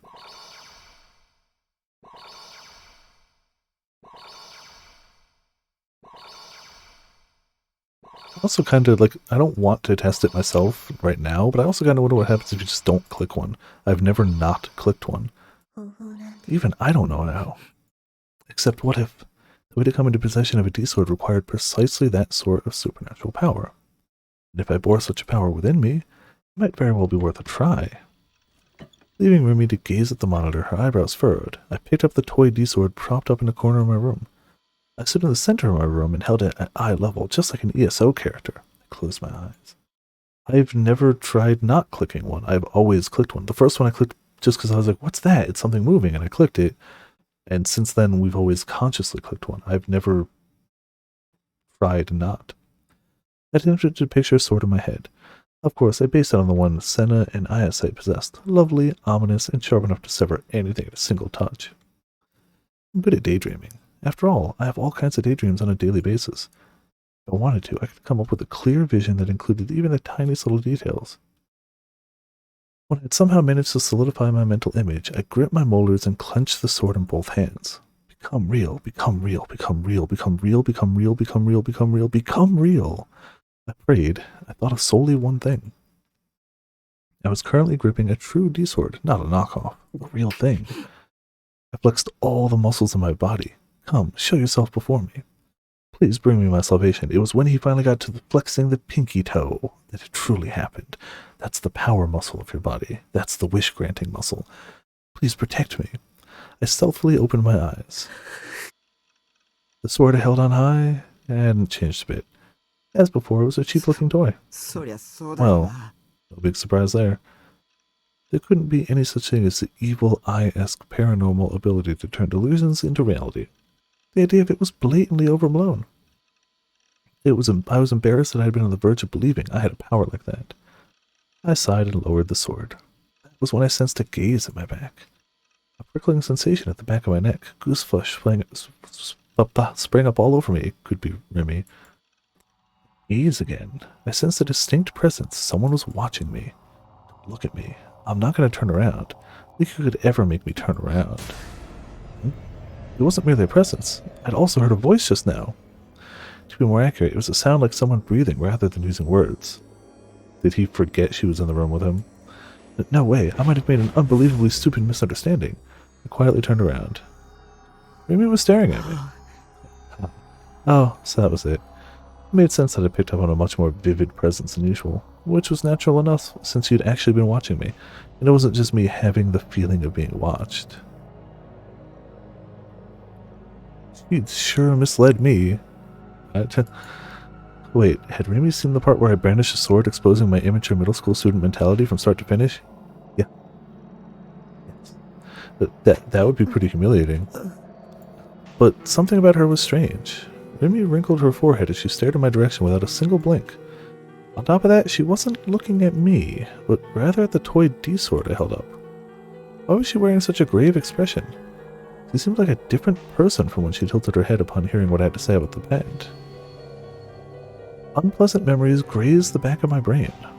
Remy was my ally. She was supposed to be. But that didn't mean I'd solved every one of her mysteries. Did Remy know something about D-swords? I swallowed convulsively and began timidly speaking to her. Taku. Her gaze fixed in place, Remy opened her mouth. She spoke in a stifled voice, one empty of all emotion. Not that sword. Remy was my ally, right? She wouldn't betray me like Iwa, would she? If even Remy betrayed me, you'd better throw it away. Why? My voice came close to cracking. Had I been right to think Remy knew something? After all, finally shifting her line of sight, Remy met my gaze straight from the front. I hastily averted my eyes. After all, what? What are you saying? After all, you're already in high school. Huh? Without warning, Remy's face broke into a mischievous smile. Excuse me. The suddenness of her transformation took the wind out of my sails. I mean, I somewhat understand that boys love these kind of toys no matter how old they get. I have to wonder about swinging such a big toy around in your room on your own. Isn't that only acceptable when you're in elementary school? But it makes me a little pleased that you put one of your personal hobbies on display in front of me. More that he forgot you were there. It's like you secretly told me and only me about it. But what's with that? I'd gotten freaked out for no reason. Where did you buy that anyway? Wasn't it expensive? 10,000 yen at a Shibuya variety store. 10,000 yen, although I can't tell if that's cheap or expensive. But I guess they really do sell big toys like that. It's the first time I've seen one so huge in person. If Daru was here, he would definitely be like, say that last bit again? Say, it's the first time I've seen one so huge in person, and his nose would start to bleed. We all know it. I can hear Daru saying it. Did someone tell you they were selling it at that variety store? She seemed unwilling to let the topic go. Was she interested in this sort of sword? Maybe Remy was secretly into grand, scheming, make-believe stuff too. While teasing me a little for owning the sword, did she in truth desperately long for one of her own? Lol, that's so tsundere. Yeah. I looked it up myself online. とか Online? すごい It's な amazing how you can find out anything. I'm no good at it. I can't use computers properly. その So, is that sword part of a new trend or something? なんで Why? どうして I was wondering why you decided to buy it. かな Should I tell her the real reason? If she were going to be there for me from now on, maybe we'd end up searching for a real D-sword together in the future. And it might be better to say it all here and now. これは偽物だけど This is a replica, but 本物があ the る real thing is out there. 本 Somewhere. 物 The real thing? Remy regarded me dubiously, tilting her head. 本物を持ってる人 I は know 僕 someone who owns a real one. いる Two of them, girls at the same school as us.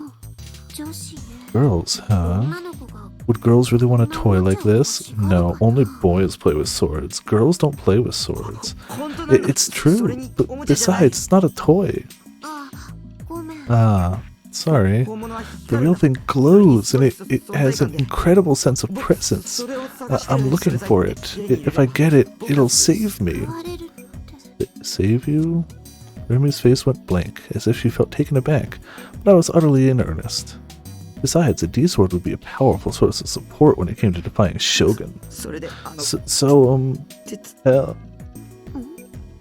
I wanted to ask her to help me search for it, but when I thought about the possibility of her turning me down, I became scared and insecure and lost the ability to say anything at all.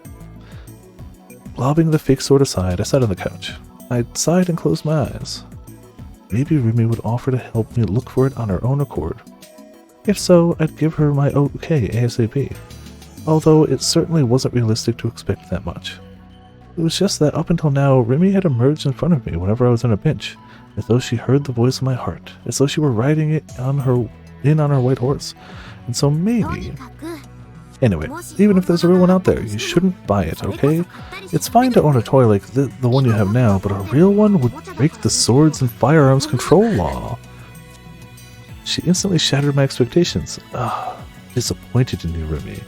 Well, no doubt her reaction was quite upstanding from the point of view of your average Joe.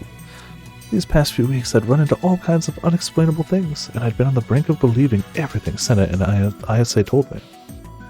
But perhaps my only choice was to search for the D-sword on my own after そ all. れでタク So, Taku. I sensed Remy sit down next to me. The girls who own the real version of that sword, who are they? I heard her voice from close by. She was right beside me. The two of us all alone, in a dim, closed room. Moreover, we were sitting next to each other.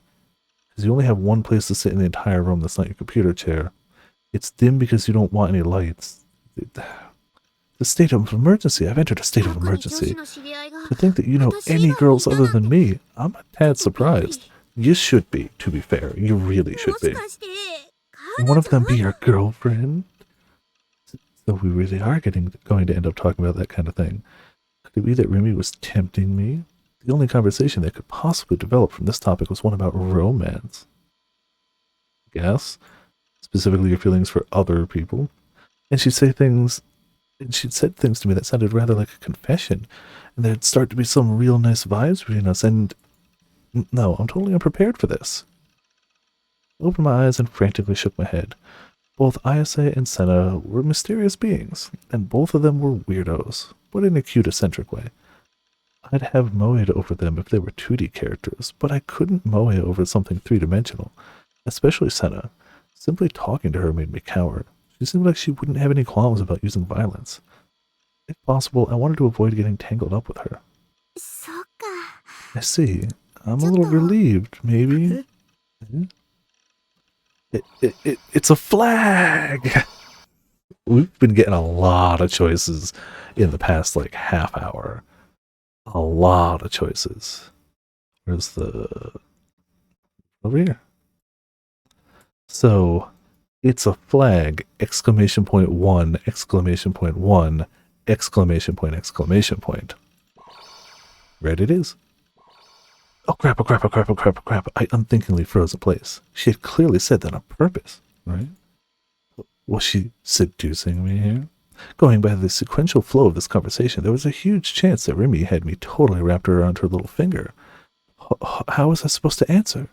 Would it be okay if I said what she was expecting?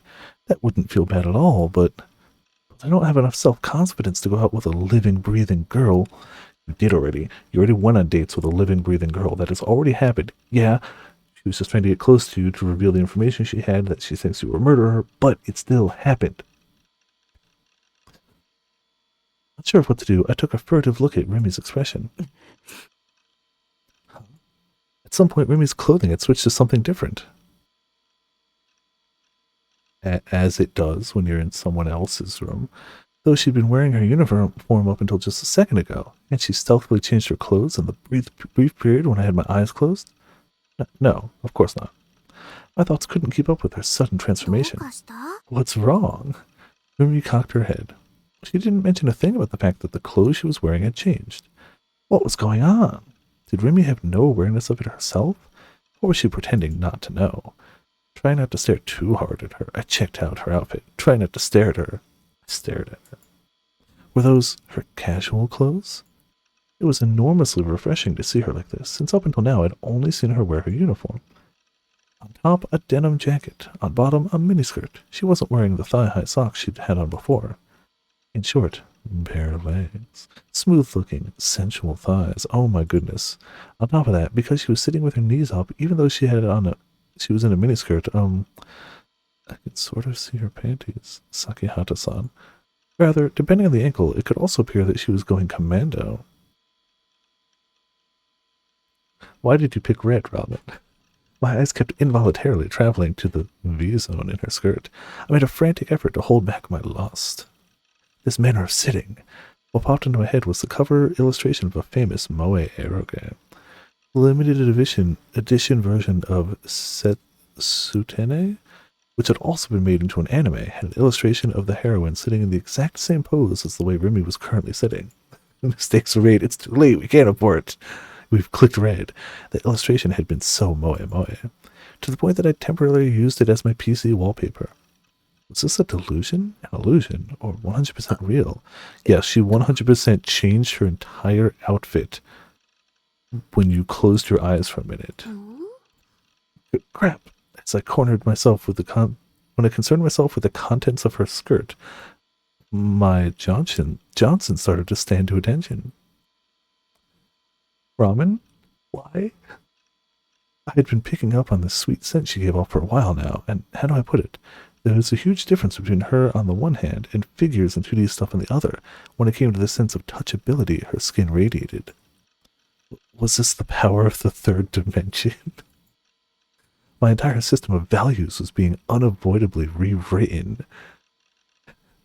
Even though I'd never meant to have any interest in the third dimension, even though I'd only loved 2D characters, the current Remy possessed sufficient destructive power to almost completely smash my dearly held conviction in one blow.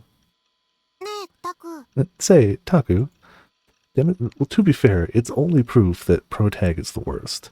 Demonstrating no perturbation in the fact that her clothes were different, Remy offered me an innocent smile. It's not doing the, horribly warpiness of, delusions. 喉乾いてきちゃった。 I'm thirsty. 何か飲み物 Do you have ある？ anything to drink?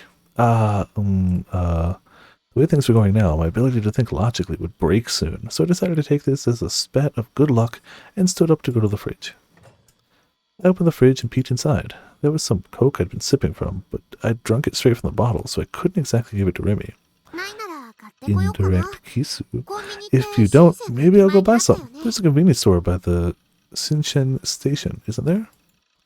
I heard Remy standing up behind me. I'm heading out for a bit. She shot me a smile and left the room without awaiting an answer. Left behind by myself, I fell into thought. What was this phenomenon? Could it have been a delusion after all? Remy's outfit, the divided Iasis. By what mechanism was such delusion able to manifest in a way that made them feel real? Had I been the one to manifest them in the first place? Did I have the power or not? If I did, how could I come to use it? How could I get my hands on a D-sword? There was still a mountain of problems before me, and I was at a loss for what to do. That was the fastest convenience store trip in history. Remy returned, though she'd stepped out just a second ago. Furthermore, she wore her uniform. Had she performed a super fast costume change outside? What for?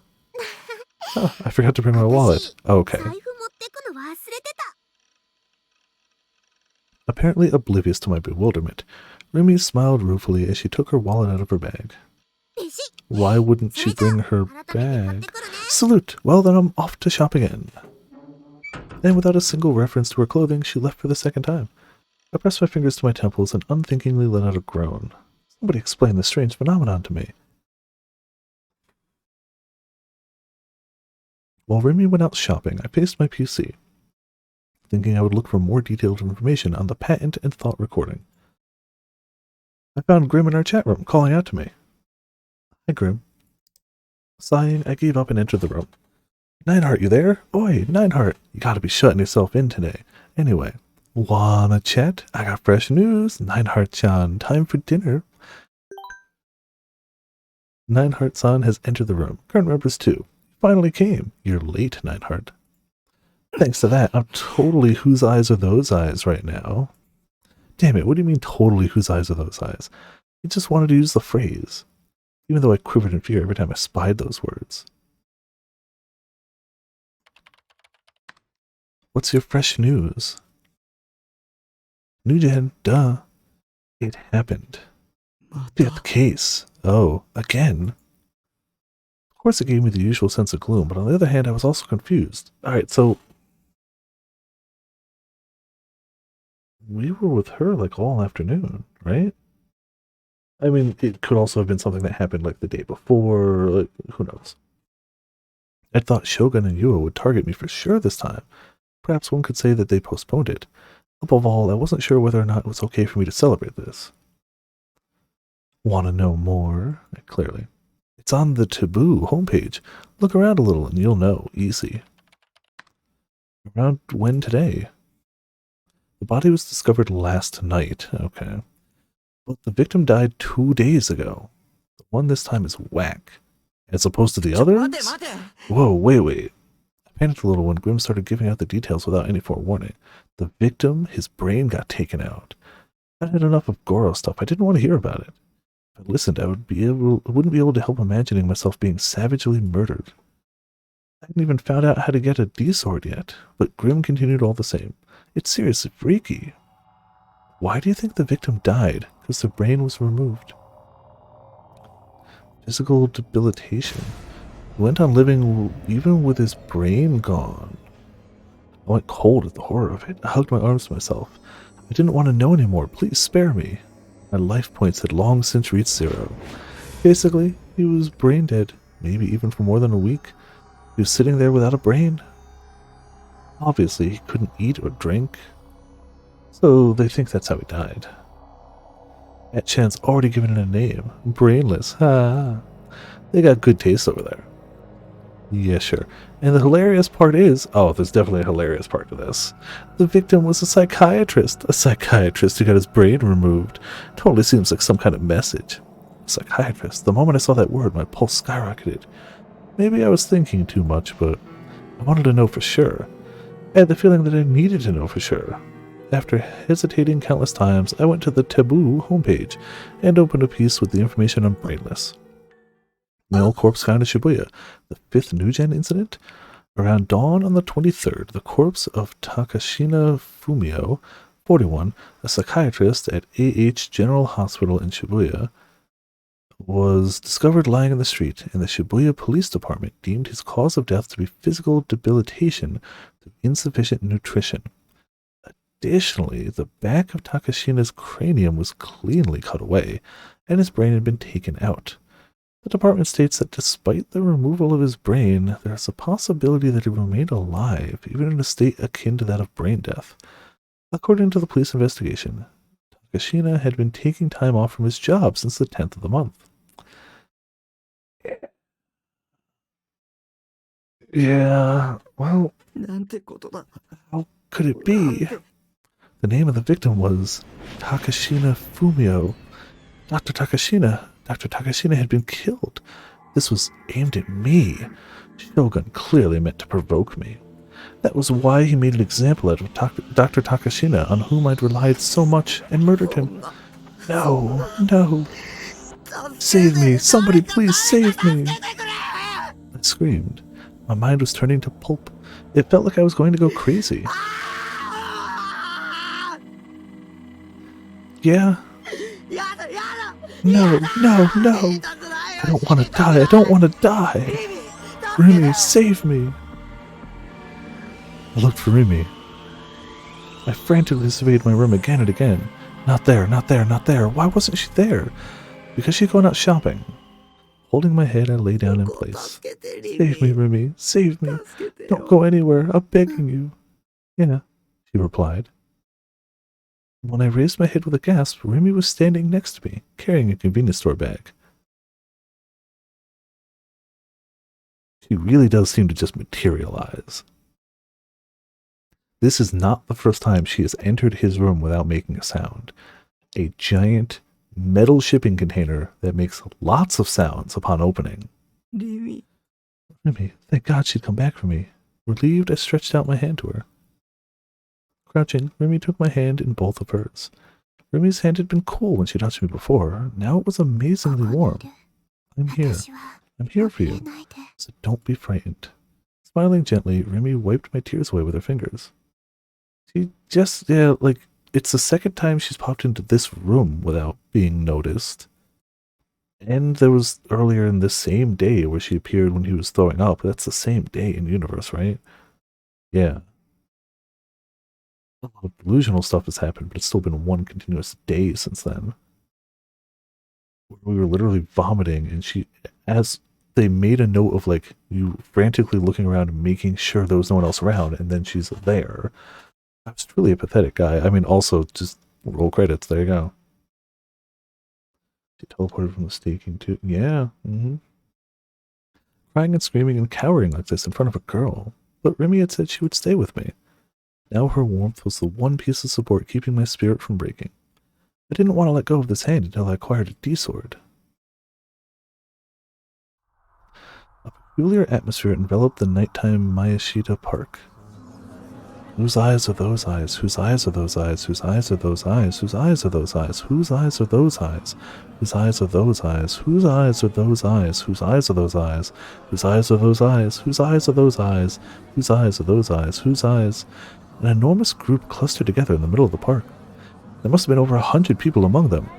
Almost all of them were men and women in their teens. Some were wearing school uniforms, others were girls in fashionable casual clothing.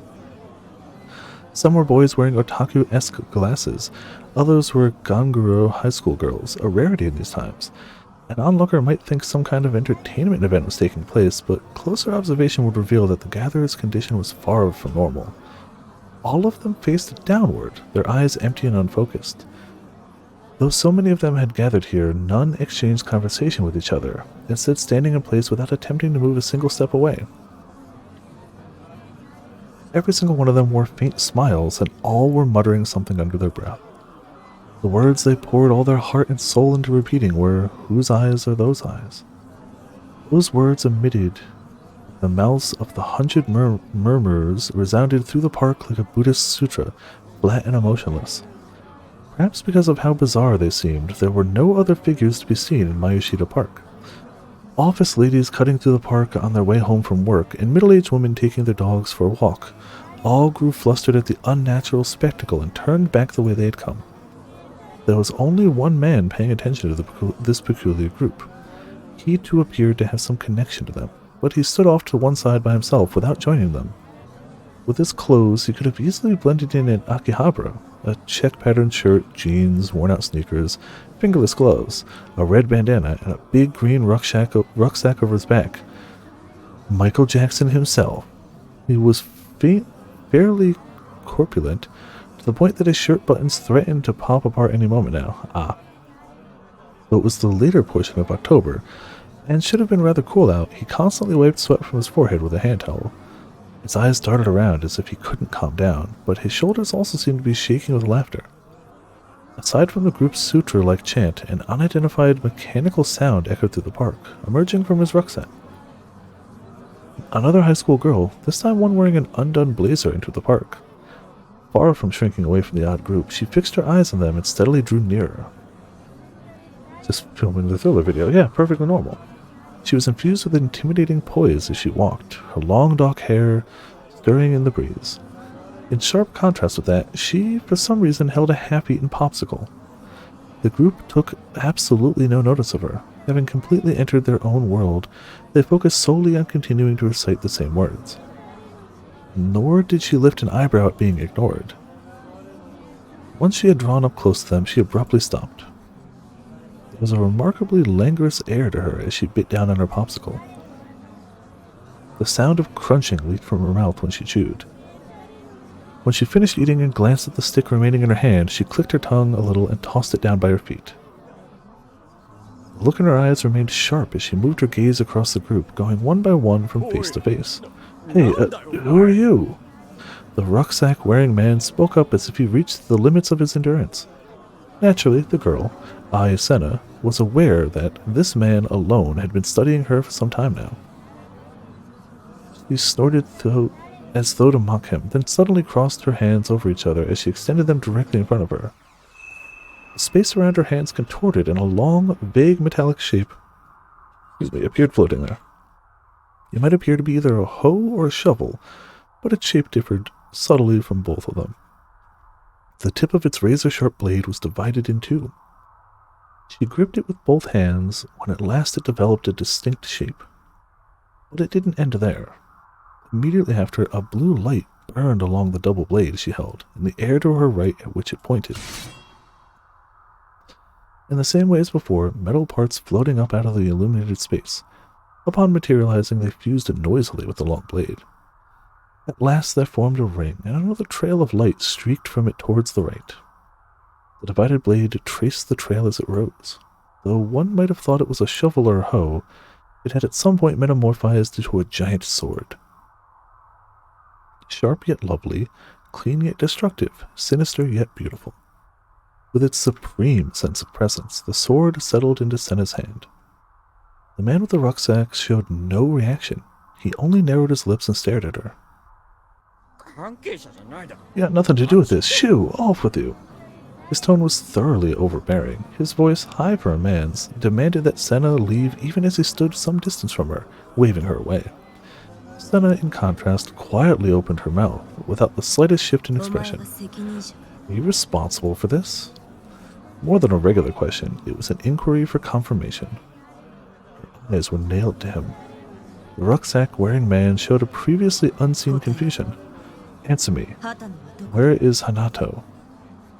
He lost interest and pulled back, but he didn't answer her. The group muttering whose eyes are those eyes made not a single effort to intervene in their exchange. Or maybe it would be more appropriate to say that it hadn't even registered with them. Oops. Senna's gaze clashed with that of the rucksack man. He was the first to look away. But who's that? But even if I knew, I wouldn't tell you. Nothing sounds more incriminating than, even if I knew, I wouldn't tell you. Falling silent, Senna swung her huge two-handed sword with ease, brandishing it as though to weigh the distance between her and him. She lowered her center of gravity and her torso leaned forward. Don't be mistaken. The sword radiated light again, but rather than the same blue as before, it was a reddish-purple light. Without warning, there rang out a sound like a woman's shrill scream. Space trembled. Not metaphorically, physically. With Senna's greatsword at its center, the air itself began vibrating. The sword's red glow grew dizzyingly vivid, and Senna took a quiet breath and clenched her back teeth together. A crashing sound roared. Numerous sparks surged forth. A sonic wave had erupted as though to blow away the vibrating air. The vibration soon came under control, but the sword's red glow continued blinking, reminiscent of the pulse in one's veins. Senna gradually moved its point towards the man with the rucksack. By now, even the disinterested group had begun to evince some perplexity. They began running away bewildered, all of them seeming startled, as if they had just come back to themselves. Senna went on focusing on the man alone without sparing a glance for the rest of them. Though he had not previously demonstrated any obvious fear, he began growing flustered. Going pale, he retreated one step at a time. He shook his head like a stubborn child. Wait, I really don't know a guy named Hatano. I was just following orders. I told you not to be mistaken. Senna took no notice of his plea. I only asked as a form of greeting. I would have destroyed it regardless of your answer. A fierce glitter resided in her eyes. Crying out pathetically, the rucksack man turned on his heels to flee, but the scattering group bolted right and left, way ahead of him. His escape route blocked, the panicking man pulled up to a halt so fast he pitched about. That was when Senna leapt forward, closing the distance between them.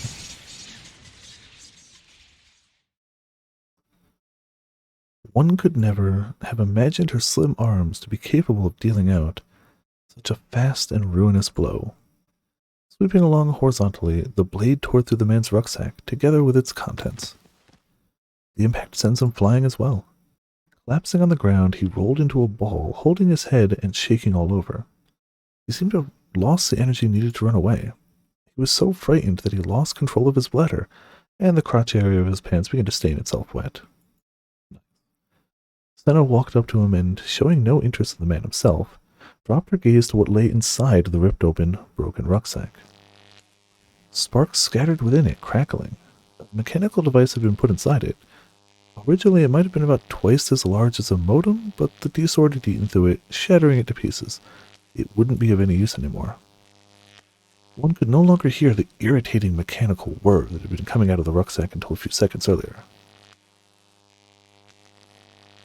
Nozomi. Oh, well, yep, those guys again. As she murmured to no one in particular, Senna's voice was tinged with loathing. Okay, I forgot about Nozomi. To be continued, of course. A boob chin. As autumn deepened, air gradually grew colder and colder. It's hard to believe that it had gotten by with short sleeves only a little while ago. The sky was a little dull somehow, as though its colors were fading, but in exchange, the fall leaves at the park and so forth were brilliant. Maybe the trees were stealing away the sky's vibrancy. I stuck my toothbrush in my mouth as I gazed up at that subdued sky. One of the nice things about the base where I lived was that I could freely use the open space of the roof without needing to worry about catching anyone's eye. It was inconvenient when it rained because the sink was located outside the container housing, but on days with good weather, I would come outside and brush my teeth like this. Rubbing my sleepy eyes as I moved the toothbrush, I thought back over what had happened yesterday. Remy had stayed in my room with me until late at night. She'd held my hand for almost an hour, the full time it took me to calm down. That said, nothing else happened between us before she went home. We were two people of the opposite sex and the same age, and we'd been in the same small room for hours, all by ourselves, but there hadn't been a single bit of innuendo in our conversations. Yeah, that can happen. That's normal. If I had the ability to talk about such things, I'd already be living a full-fledged life. No, more than that, the part of me with ulterior motives made me want to throw up. Remy was pure-heartedly trying to help me as a friend, but she had already done a great deal to save me simply by telling me, "I'll be there for you." There's a huge difference between having and not having a source of moral support. Despite the huge impact of learning about Dr. Takashina's murder in the brainless incident, I had managed to become much more mentally stable now than a day or so earlier. Come to think of it, what was the truth about that costume change phenomenon? It seemed much too real for delusion. I thought about Remy changing clothes so fast that I couldn't see it happen. It came across as being almost realistic on the surface, but completely unreal beneath. No, it's unreal in both. She didn't have a reason to do something that incomprehensible, which meant that it had to have been a delusion of mine, the same as when Ayase split in two. The power to project delusions into reality. Did something like that truly exist? Was Shogun targeting me because I possessed it? If I did have such a power, one of my childhood memories came back to life. The day I hadn't been able to go on the field trip, the day I alone hadn't met with an accident. The bus rolled over and my classmates had gotten hurt. Mr. Saito, my teacher, died. Those images had appeared vividly inside my head. I'd seen them clearly. Were they just a form of precognition? What if it wasn't precognition? If it was the one of my delusions? That delusion had been projected into reality. My body threatened to start quaking, and I wrapped my arms around myself to suppress it. Then I'd be a murderer. Yeah. Good morning. Remy was there. Cheerful despite how early it was, she gave me a huge smile. When I saw her smile, my shaking stopped. It was strange. I was supposed to have a hard time with 3D girls, but for some reason I could relax if I were together with Remy. I came to pick you up. What? What are you looking all blank for? Ah, right. According to my minimum attendance shift chart, I'd have to go to school today as well. When I mentioned that to Remy yesterday, I told you I'd come pick you up, didn't I? Right. Thanks to Shogun, I was now afraid to so much as walk around outside by myself. Seeing me like that, Remy had told me, I'll be there for you. She was sticking to her promise. Did you think I wouldn't really come or something? Salute. Why does she... I guess that's just what she does. Too bad for you. Contrary to appearances, I'm the devoted type. He said, winking impishly. What eroge is this from? Having a female classmate come to your house to get you. It was a situation you'd almost never experience in real life. Not just because you wouldn't. Although the ultimate best pattern would be if she barged into your room and forcibly shook you awake. Remy, standing beside me as I had that kind of idiotic daydream, abruptly tipped her head back to look at the sky. Her eyes grew distant again. Why do you think winter skies appear faded? There had been 7 colors in sunlight, the familiar colors of the rainbow. In order for those 7 colors to reach human eyes, they had to pass through the Earth's atmosphere. As they do so, a phenomenon known as diffusion takes place. To put it simply, light slants off in random directions when it collides with atmospheric particles. Slanting off in random directions means that it ends up going here and there all over the place. This makes it easier to reach human sight. Of all the colors, purple and blue scatter most easily. That's why the sky is blue. I am smart. But Remy's answer was utterly separate from scientific proof and its absence of romance. It must be because it's cold and everyone looks down. Fewer people desire blue. I had the feeling that I'd heard her say something similar before. When was it again? So, even if it's cold out, let's hold our heads up and go. I hastily changed outfits and left the Kurenai building with Remy. Going to school together, huh? No matter how I looked at it, this was the essence of being IRL. Shogun and Yua were scary and obnoxious, and the die, no, really go die type. But it was thanks to them that I was able to undergo this sort of real-life experience. Maybe I should be a tiny bit grateful to them. I tried to compel myself, but Dr. Takashina's face revived in the back of my mind, and my crazy mood soon drained away. It might be my fault that he'd been killed.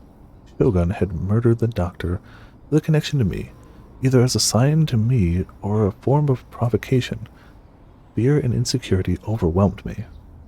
Gradually began to lag behind Remy's walking pace. I glanced at the back of Remy's head from behind her and a little off the side. What kind of expression was she making?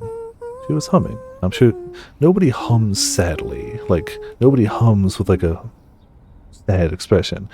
This was a song from the Phantasm CD I'd loaned her yesterday. Her footsteps seemed light. We weren't even talking, so why did she appear to be having so much fun?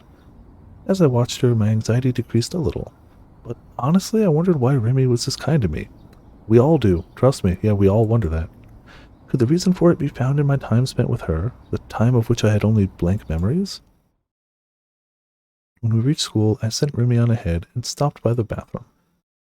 This was one aspect of my coping strategy. I felt bad since Remy had gone for as far as to pick me up, but arriving at school with a girl would be much too conspicuous, especially if the class juvie spotted me. They might use it as an excuse to pick a fight. That was why I went to the bathroom and brought some time, so it would look like I came to school on my own. On a side note, I failed in this. I left the bathroom in every appearance of innocence and, facing downward, walked along the edge of the hall to the classroom. Midway through, I saw Ayase walking towards me from afar. When our eyes met, she twisted her lips into a thin smile. Ayase was a celebrity. I'd figured I'd hold back on talking to her in school, since it would make me stand out, but with her standing there as though to block my way, I had no choice but to follow her lead. Takumi, what's happened with the police since then? On the verge of shrieking, I clamped a hand over my mouth. But why are you bringing up such a risky topic with all these people around? I took a flustered look at our surroundings. The situation was pretty bad. As expected, Ayase was the target of everyone's attention. Not only was her coming to school rare in and of itself, but she was also the lead vocalist of Phantasm, and furthermore, an androgynous beauty. Girls and guys alike were deeply interested in her. Normally, it'd be inconceivable for her to talk to an otaku freak like me. The onlooker's gazes stung. I wanted to 剣 flee. を探して Search for your 君は sword. そうしなく You ちゃい have け no ない choice but to do so. She said the same thing every single time we met. I guess they might have been on my side, but I got pretty sick of her when she repeated herself like she was the village idiot. Yeah, definitely not. Definitely her who's the idiot here. I wanted to get my hands on it more than anyone, but I didn't know how. ヒントが欲しい I want a 君は hint. どうやって How did you get あれを手に yours? 入れいつの間にか It was there before I knew そこに it. あった This again? Was she avoiding giving me an 気 answer づ after かな all? かったわ At first I didn't notice it, でも but when I changed my perspective a little bit, I knew it for what it もし was. かしたら Maybe you can already see yours. You just aren't seeing it. I had no idea what she meant. Talking with Ayase always wore me out. Spare me the Zen koans, would 剣 you? はちゃんと So, 探してるよ Is Remy just going to be his sword? Like the only thing that's seemingly there by his side and saving him. I'm just looking for it real hard. I really want to get one too. Having said that much, I let out a sigh and slipped past her, heading for my classroom as the gazes stabbed at me from all sides grew intolerable. Then I became even more depressed. School will do that, to be honest. Misumi-kun spearheaded a mixed-sexed group of kids all staring at me dazedly. Damn it, they spotted me talking to Ayase. Shit, who knows what they'd say to me. I'd be fine if they shunned me, but I went cold when I thought about them quarreling with me like a playground gang. I lowered my eyes, making myself as small as possible, and went towards my seat. Please, I'll do anything, so leave me alone. おいおいおい Hey. My prayer didn't go through. Taku, when the hell did you... You were talking to Kishimoto just now, right? Giving me his sword waifus. Yeah, clearly. No, it's gonna be Sierra somehow. Somehow. All I could do was fall silent. I couldn't lift my face to him. It's the first time I've seen her have a real conversation with anyone. What kind of trick did you use on her? I didn't. I'm begging you, please don't talk so loudly that it reverberates through the whole classroom. Please let me be. I've got no intention of laying a finger on Ayase. I know I wouldn't be worthy of doing so in the first place. He's not wrong. That's why I'm asking you. Please don't make such a big deal out of it. Come on, Taku, tell me. 大地 Naichin. Remy dove between us. Chill out. You're making it hard for Taku. Ah, my bad. Misumi-kun lowered his voice and patted me lightly on the back. Honestly, he clearly cares to some degree too. Like, if he was just a jerk who wanted to bang every girl, which to some degree he is, he would just keep hounding us for info right here. But he's like, no, yeah, you're right. Let me back off. Head still hanging, I sighed quietly. Remy had saved me it again. But of course, Protag only cares about when girls support him. So how do you actually do it? Oh, maybe, not know then. The very model of a man driven by his lower half. もう Jeez, Daichin, you got no その principles. うち彼女 Don't you think your girlfriend's gonna stab you someday? No worries. Sure, I may look frivolous, but I give all of them their TLC. What's up with that? 何それ Hey, Taku, tell me, what's Kishimoto like? Misumi-kun rubbed my shoulders as he persisted in asking me. Left without much of a choice, I meekly raised my head. About half the people from before were taking quick glances at me as they whispered to each other. Shit, they were still watching me. Don't look at me. The nape of my neck prickled. It'd be the end of me if I caught a delinquent's fancy. Bullying hell would be the one thing awaiting me. What to do? Should I run, skip out on classes, and hurry on home? But I couldn't go back alone. My legs froze when I thought about the chances of running into Shogun or Yua. Should I have Remy come along with me? She'd said before that she was the devoted type. If those words hadn't been a lie, surely she would skip classes with me. In any case, I wanted to get out of this classroom as soon as possible. A bombastic noise came from the direction of the entrance. Everyone looked over there to see what was happening. Okay. The transfer student. Teary-eyed, she rubbed her forehead while bowing to everyone around her, silent as always. The suddenness of what had happened made the classroom fall silent. What on earth had... You see 見 that? た Yeah, she 一人で barreled into the 勝手に door 扉 all に by 約束 herself. してたね Kozue-chan is such a cutie. What a picture-perfect real-life klutz. She's crying again. 大丈夫かな Think she's okay? It すご sounded い pretty 音して loud. たけど After murmuring worriedly, Remy went up to the transfer student faster than anyone else. She was quite the meddler, but maybe I should call it her kindness? Ah, Remy beat me to it. Wait, I'm gonna be the one to nurse Kozue-chan. Declaring loudly that she didn't have to do anything, Misumi-kun belatedly ran over to the transfer student. Her running into an accident had provided me with the fortunate side effect. The people who had been staring coldly at me before had all shifted their attention to her. GJ, I needed to tell her. Only, my ears suddenly picked up on what a group of girls near my desk were saying. What pain. What's with her? Didn't she do it on purpose? Barely audible murmurs. Ah, well, school bell. And with that scene change... Okay, I was gonna end it here, but we gotta at least see what these guys are gonna say. Are you aware that it exists many nerve channels in our field of vision called dead spots, which normally go unused? That is actually really true. I've seen little like paper tests, and I haven't seen one in a while. Your eyes do absolutely have dead zones, but your brain just fills in without your knowledge. There's this one thing of these like 2 dots on a piece of paper, and you'd close one eye, focus on one dot, and as you move the paper away, when the second dot got to your blind spot, it just vanishes. It's just gone. You do not perceive that dot anymore. It is gone. But it's clearly still there. It's just your eyes have dead spots. Is that related to the second generation? Indeed it is. Let's attempt a simple experiment. This.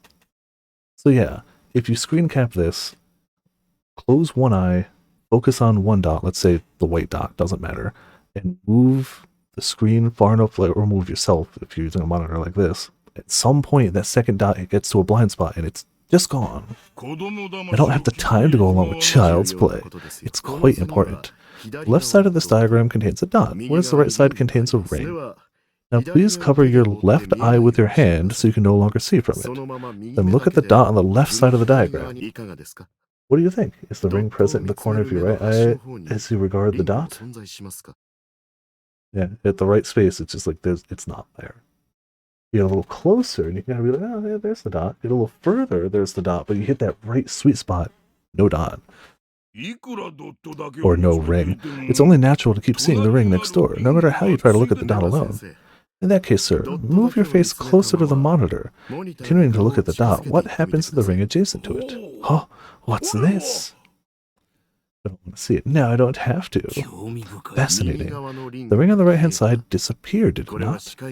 This is not because your field of vision narrowed. In proof of that, the ring will reappear if you move even closer to the monitor.